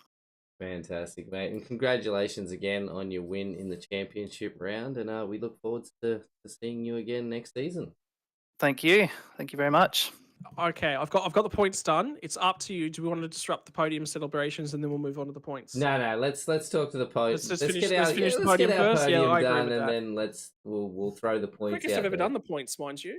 So you know, everyone's gotten quicker as the season's progressed. I say you're finally putting some effort in, are you, mate? No. Never. That's not what we do. Dylan DeBono, it's been a long time between drinks. There was an unofficial podium. We didn't actually get you into the combox earlier in the season with the race from Daytona International Speedway. You have now managed to transition some speed, some outright 1-lap pace has finally made its way into a race result, mate. Indianapolis, not easy by any stretch of the imagination, and the alternate strategy seemed to go your way. DeBono? Mr. DeBono? I didn't have much practice at all. Can you hear me? Got me? Yeah, go ahead got you, now. mate. Go ahead we now. got you. Keep going. I didn't have much practice at all. I came in with 30 seconds to go in qualifying and just learnt as I went. Pretty much. What was the trickiest thing that you certainly found with trying to get the truck in? Because obviously, I mean, you've got no practice running around on a single on your own. You've only got pack practice, and then as the race developed, you still get a little bit of pack practice, then a little bit of green flag running where you're out on your own, a little bit more pack practice, a little bit more green flag running. what was the biggest thing that you actually found as the race progressed in terms that helped for your speed? Found racing in the pack was actually maybe learn the track more, sort of thing. Made it easier than on my own because there was really no markers or anything, sort of thing to go off as I was going around. But I think I just got pretty lucky with the strategy, and just every pit stop took the opportunity to get fuel, and that was it. Mate, in terms of strategy, it's been a good old tricky one. This is probably the shortest pit stop, shortest time on the track in between splashes as the season has progressed. How did you fly in the alternate strategy tonight? Was there a stop you had to give away tires? You couldn't come back down, couldn't take tires on a couple of those stops then? Pretty well, all the stops I took tyres on, and just prayed at the end there wasn't a safety car. Otherwise, there would have been some pretty fast cars coming from the back. Oh, man, I was praying. I was praying for a NASCAR overtime. I'm hooked on those right now. I don't think you're the only one, Nate, that was praying for a NASCAR overtime here tonight. They tend to breed chaos. They tend to breed confusion, but the man who managed to mire through the strategy minefield tonight played strategy chicken and won. Dylan DeBono, ladies and gentlemen. Dylan, your opportunity to thank all the people that make it possible for you. Yeah, big thanks to Velocity Sim Labs, Petters Brakes and Suspension, Original Digital Design, JS Sim Shots, and all the boys back at Velocity, Steve, Nathan. Yeah, they will make it happen. Mate, the other thing I do want to raise is you actually do get to go racing in real world. Can you tell us a little bit more? I believe it's the Hyundai Excel series. That's a whole heap of fun that you get to get involved with. Is there anywhere we can follow you along with your real world racing exploits? Yeah, I race under the Series X3 New South Wales series. They race obviously one make Hyundais, get 40 plus cars each round, and yeah, they sometimes do our live streams on Blendline TV. But yeah, if you just want to see results, head over to the Facebook page, Dylan DeBono. Or if you want to see Australia's most stolen car is actually Hyundai XLs Go Racing. I hope none of you guys found your cars in an empty parking lot late at night. Yeah, well, parts are pretty tough now, so I might have to look for them. Mate, congratulations on finally finding the second step on the rostrum here tonight. Finally, running out our podium at the tail end of the series in terms of the race finishing positions is going to be Darren Palmer. Darren, long season, very long season. Had some biffs, had some bangs, had some scrapes, and you had to figure out how to get some tires back on these things because it was so critical when you took those tires throughout the season, mate. Yeah, it sure was, and I did have a lot of trouble with pit stops and the like. I'm not used to really doing any of that sort of stuff. It's the first series I've done with pit stops and the like. So yeah, I had a bit of trouble. Got a few black flags and yellows for overshooting pits and that sort of thing. So I finally got it right today and sort of came away with a third. So that's good. So talk to us a little bit about that, because the whole design, obviously, of the series, and we talked about it at length throughout the season as well, is this is a rookie. This is where you want to come and cut your teeth. NASCAR has some quirky rulings in the way that they want you to do things, and they're not immediately apparent on the surface of the thing. Give me 3 rules you've probably broken this season and gone, oh, that's a rule. Bugger.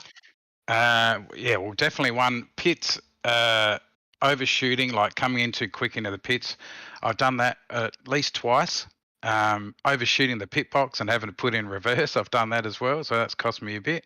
And I've got the lucky dog once. First time I've ever had to worry about a lucky dog. I'm usually like a dirt racer, roval, and yeah, I had to use that once, and I think I might have stuffed up there once too, and had to get a black cleared. So. But look, I mean, lessons learned for everyone going into the next season. Lots of takeaways, and I mean, the benefit of this series as well. I think there's somewhere in the realm of 10 to 15 names we've seen on the podium, which I think is the highest among all of the SRW series for this season. So, mate, look, it's been a blast. It's something different. Are you coming back next season? Oh, most definitely. Yeah, I've loved it. Had a ball, so it's been a good series. So thanks to you guys for putting it on, and yeah, I'll definitely be back. All right, mate. Your now opportunity to thank the sponsors and give all of your shout outs on the season as it was. Yeah, just like to thank mostly the same people as Dylan, Velocity Sim Labs, and big thanks to Steve. He does a lot of work with me personally, just trying to keep me calm most of the time. So telling me when to come in and out of the pits and that. So Steve Corr's done a great job with his Velocity Sim Labs and all the boys there. So well done to all the winners of the series and winners tonight. And yeah, thanks a lot to you guys too. Thank you to Darren, Dylan, and Tom for their amazing speeches there at the tail end of things. The season has now been run and done. It's a NASCAR success. It's an overtime success, and what a joy it has been. It's now my honor to move on to our championship celebrations. Coming home in P3 with his final points total being 365 points, lowest race total of 28 points, car number 20, Hayden Norris. Finishing on 369 points with a season worst result of 28 points. Season worst result of 27 points. Equal with another driver on 369 points, season worst result of 28 points. We have a dead heat for first place in the first ever NASCAR championship run by SRW. No. 369 points apiece for Paul Bryan and Braden Martin. No way. The tie-breaking scenario comes down to wins, followed by second places, followed by third places, and so forth until we decide a winner. What? The one thing Braden Martin could not do all season long has cost him a championship. He could not win a race. Paul Bryan finishes the season with one race win and is your first ever SRW NASCAR season champion. Paul, we've got you on the line, mate. Woo! To go down to the line and be dead heat in the last race to make the pass for the win, albeit through pit lane strategy on the last lap of the race. Were you biting your nails? Yeah, man, I was trying to work it out during the race, and I knew it was tight, and Braden got unlucky, man, and got turned around, and I mean, but yeah, we've all had a bit of unluck. We've all had our bad luck through the season, so he's been the most too. consistent driver. That's at the end of the day, the fact that he is the most consistent driver of the field nearly won him a championship. Nearly. Yeah, exactly. Yeah, if he you was were very... one place further back, come down to the drop round and what everyone's drop rounds were, to be perfectly honest with you, and that's amazing. You can't say anything more than that. It was definitely a shame to see him drop out there tonight, mate, because it was definitely on between the three of us before that happened. So, yeah, no, it's been a great series, good fun. Well, let's talk it through from the very get go, and we'll go back to round number one. Can you remember 10 weeks ago at Charlotte, you rolled out? I think you were qualified in the top 5. Yeah, about 5th or 6th or something, I think, mate.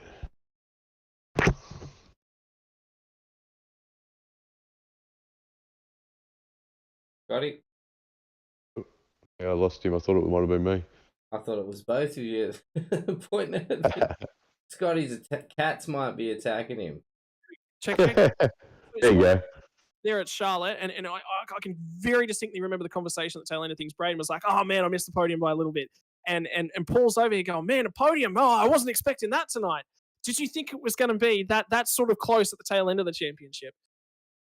No, I was shocked to be up there, to be honest, because I've done no racing in trucks, but I know a lot of the guys were in the same boat, so what made it a fun series were, other than Lachlan, who dropped out with a few rounds to go. I honestly think he would have won it if he stayed in it, but yeah, it was good fun, and definitely was shocked to get podium, so to get the championship was, definitely didn't expect that when I joined, mate. And look, the most important thing I think from your side of things is, look, there's a championship that comes out at the end of it, but I think you've got a great group of guys that are surrounding you now. I think the conversation, the camaraderie back-to-back every single week has been phenomenal. And like you said, this is the first time you've really rolled out in the truck. There's a lot of learning that went on throughout the season, and you kept picking things up and up and up. And as it so happens, the fact that we made a decision to go to dirt played into your favor, because that's where your win come from. If somebody else pips you at Eldora, Braden gets you. Yeah, I was lucky you did a dirt round, mate, and I was lucky to come away with the win there. Anything certainly can happen once you're on dirt. That was a turning point of the season for me. I knew in the back of my mind I thought I'd be competitive at the dirt round. It was just trying to stay somewhere close to the points through the oval rounds to make that an advantage for me. Yeah, I'm just doing a count back. Yeah, yep, it's the win. If you don't have that win, Braden gets you. You both have 2 P2s, and Braden has 1 P3, and that's the difference. So it comes down to the dirt oval round at Eldora Speedway, mate. It's been a long championship. It's been a phenomenal championship. It's been fun, and Hayden third, and everyone else that was in the championship to make it fun, as good as it was every week. And finally, mate, your opportunity. Long season, 10 weeks now in the books. Your opportunity to say thank you for the guys that have turned up and supported you and run with you every week. Because I know the way that you race, you wouldn't do this if it was just you on your own. You have to have that team around you as well. It's for the fun. Yeah, that's it, mate. That brings the enjoyment out of it, to have the other guys around, and bit of banter and things like that in the behind the scenes. So I'd just like to thank. I did a team change during the season actually, but yeah, Velocity Sim Labs, mate, who I started the season with. Steve there for all his help, and Man Up Sim Racing, which is my own team. All the boys there, mate. It's without all their help, it wouldn't have been possible. Well, congratulations, mate. I'll let you go get the opportunity. I know, obviously, you've got a family and whatnot, so you've got to get to bed quite early on. It's been a struggle to make some of the podium celebrations this season for you. Congratulations, mate. Well earned. It's been a phenomenal 10 weeks, and it's been an absolute pleasure to have you around here. Perfect. Thanks, mate. It's been a great season. Thanks for putting it on, and I'm going to have to come back and run the next one with the number 1 on the door, aren't I? You better believe you are. We'll see you next season, mate. We'll change that number over for you in the interim. Get out of here, mate. Have fun. Thanks, mate. Well, ladies and gentlemen, series champion Paul Bryan there, and this is a conversation I've been dreading all night long. If the race was 69 laps long, Braden Martin, we'd be talking to you as NASCAR series champion. Yeah, it is what it is, hey? It's just there's plenty of moments throughout the series that could have turned things, so it's just bad luck on the night.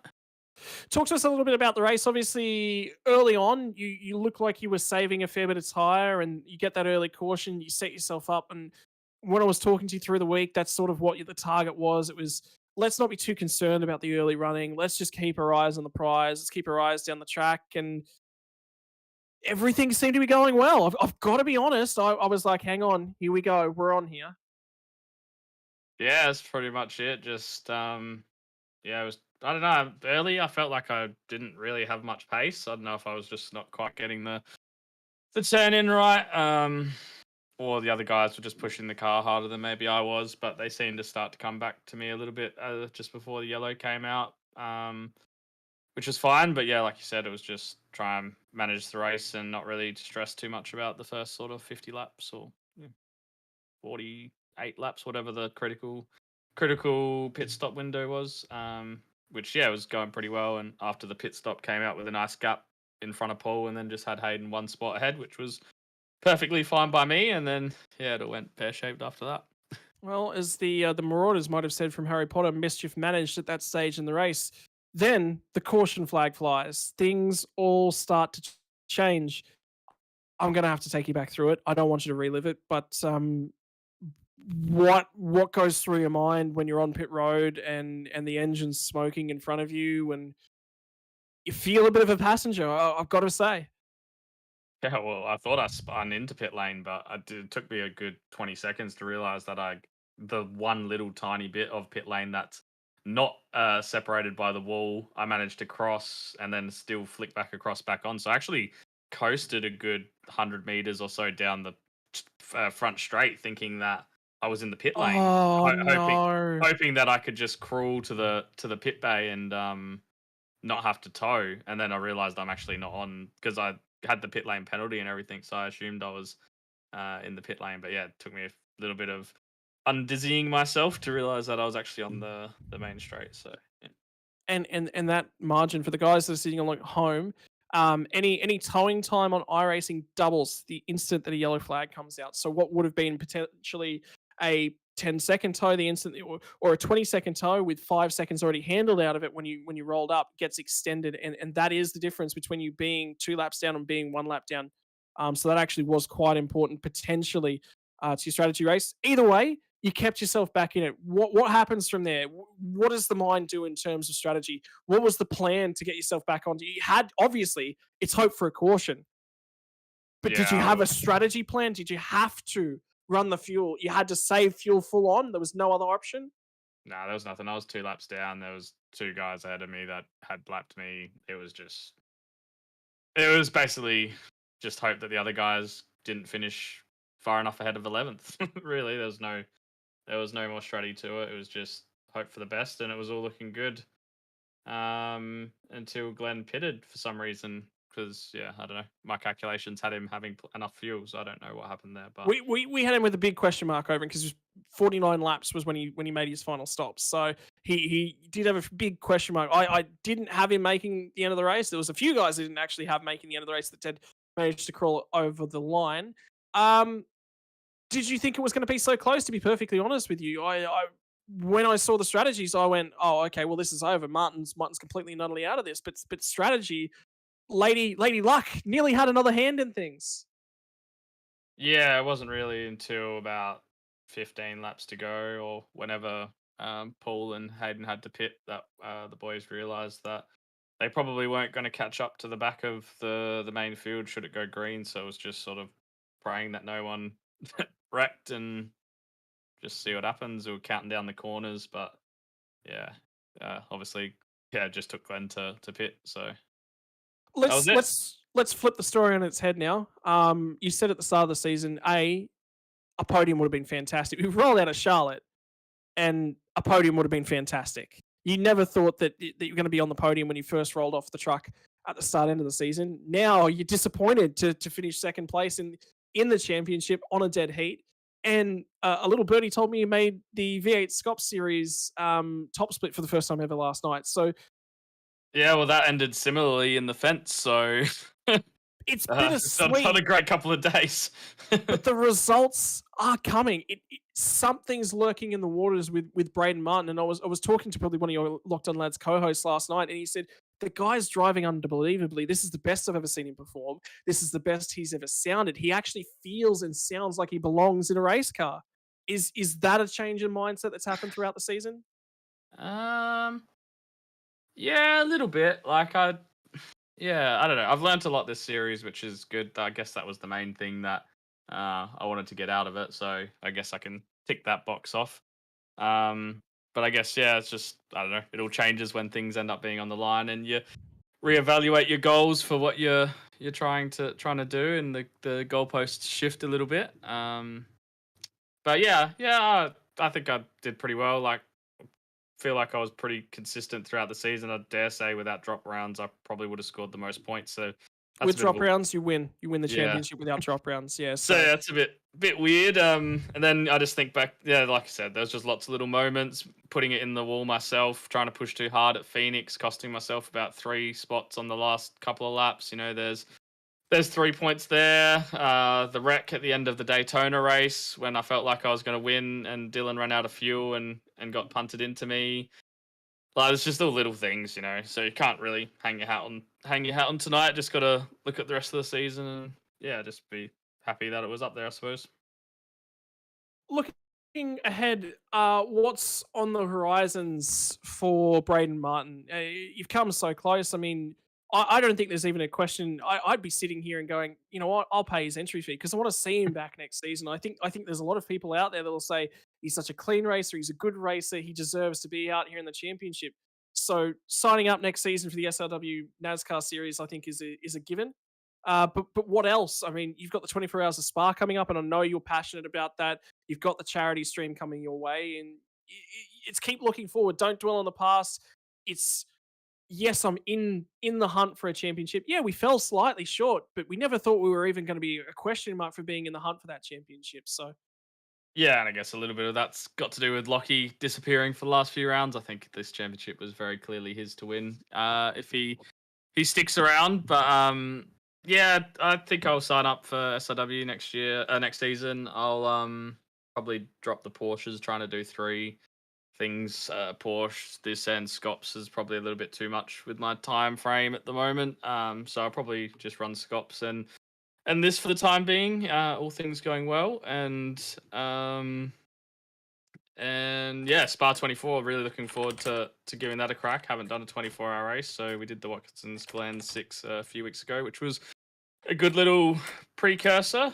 So yeah, Spa 24 should be interesting. But yeah, apart from that, who knows? Hopefully, get the podcast back up and running soon and talk some rubbish with Wilco. Well, I hope that I'll be lucky enough to be hearing you talk some rubbish again in the near future, mate. You've run an amazing season. I've been impressed. The name your name was never in contention for me at the start of the season, and by halfway through the thing, I was going, "Hang on, this guy's nearly on the podium every single week. He's such a close to it, mate. You've improved so much. The driving standards come up. I'm so impressed, not only with yourself, but this is my comment to everyone that's joined the league. This was put together for this exact reason. Everything that I've seen here tonight has definitely put that on display. There's still mistakes happening up and down the field, but they're less. They're smaller mistakes. The season's been a phenomenal. It's a success from go to woe, mate. From everyone here at the SRW TV, Braden, my heart goes out to you, mate. You ran a phenomenal season, and it was so close there at the end, mate. Congratulations. I hope that you can be happy with the result at the end of the day. Yeah, cheers, guys. Appreciate it. Means a lot. So I look forward to being back out there. Should be good. Well, ladies and gentlemen, it has been bittersweet. I don't think there's any other way that we can really sort of discuss it. It was a phenomenal race. It was a phenomenal race from Go to Woe. It was a phenomenal season from Go to Woe. And Nate, you've been here for a lot of part of that. Can you give me one more rattle gun sound, mate? Oh god. I was just zoning out, listening to the interviews. And with a to the rest of you out there in Streamland, SRW TV brings you the finale of the NASCAR Trucks series from Indianapolis. A large pitcher of milk will be celebrated by Paul Bryan and Tom Neal this evening. Tom Neal, your winner of the season finale. Braden Martin misses out on the final lap of the race. When I was writing the script for the series, it would have gone something similar like this. I got all my hopes and dreams all wrapped up, and a whole bunch of rattle gun sounds in between. Nathan, thank you so much for joining me, mate. It's been one hell of a ride. Oh, mate, it's been a fantastic series, and honestly, it's been an absolute blast being on the comms and just growing, as a partnership to do this together. So honestly, mate, I'm looking forward to another season and learning more about oval racing and really just enjoying the drivers we have on track. To be perfectly honest, mate, I'm looking at the rule book already for next season, and the first rule I'm trying to slide in there is mandatory NASCAR overtime, but it just doesn't fit, mate. So you're gonna have to ask the drivers for a bit of matching. Mate, maybe I need to get out there in a ghost car or something, just accidentally bump someone like just a little bit into a wall and get that caution flag out. Ladies and gentlemen, I hope you have enjoyed all of your proceedings. I hope that none of you have choked on your food this evening whilst you've been enjoying the broadcast. I've been Scott Rattlegun Rankin. Alongside me has been Nathan Shibby Howard, with a big shout out to all of our sponsors and our supporters: DSL Welding, DragonRC. Nate, you're better at this than I am. You're normally the guy that does it. Can you cover me here, please, for the last time? Yeah, DSL Welding Services, DragonRC, and the promo department for all your promo needs. And, of course, all of you out there for helping support our channel and our league through the last 2 seasons. So thank you so much to all of you out there, because we would not be able to do it without you guys. That includes all of our drivers in our leagues as well. Without you guys and our viewers, we wouldn't have a broadcast to put on. So thank you so much.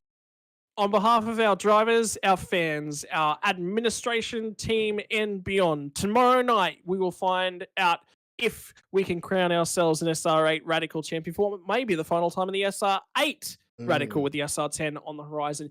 Don't forget Wednesday night, the Formula 3. It's going to come to a wing-banging, end flap tearing off conclusion. Thursday night, your Porsche Cup GT3 Championship will resolve itself. Friday night is Slideways night with the Rallycross series, and then your American Invasion comes to a screeching halt on Sunday with the V8 supercars. I've been Scott Rattlegun Rankin. He's Nathan Shimmy Howard. This is SRWTV. See you tomorrow. Good night.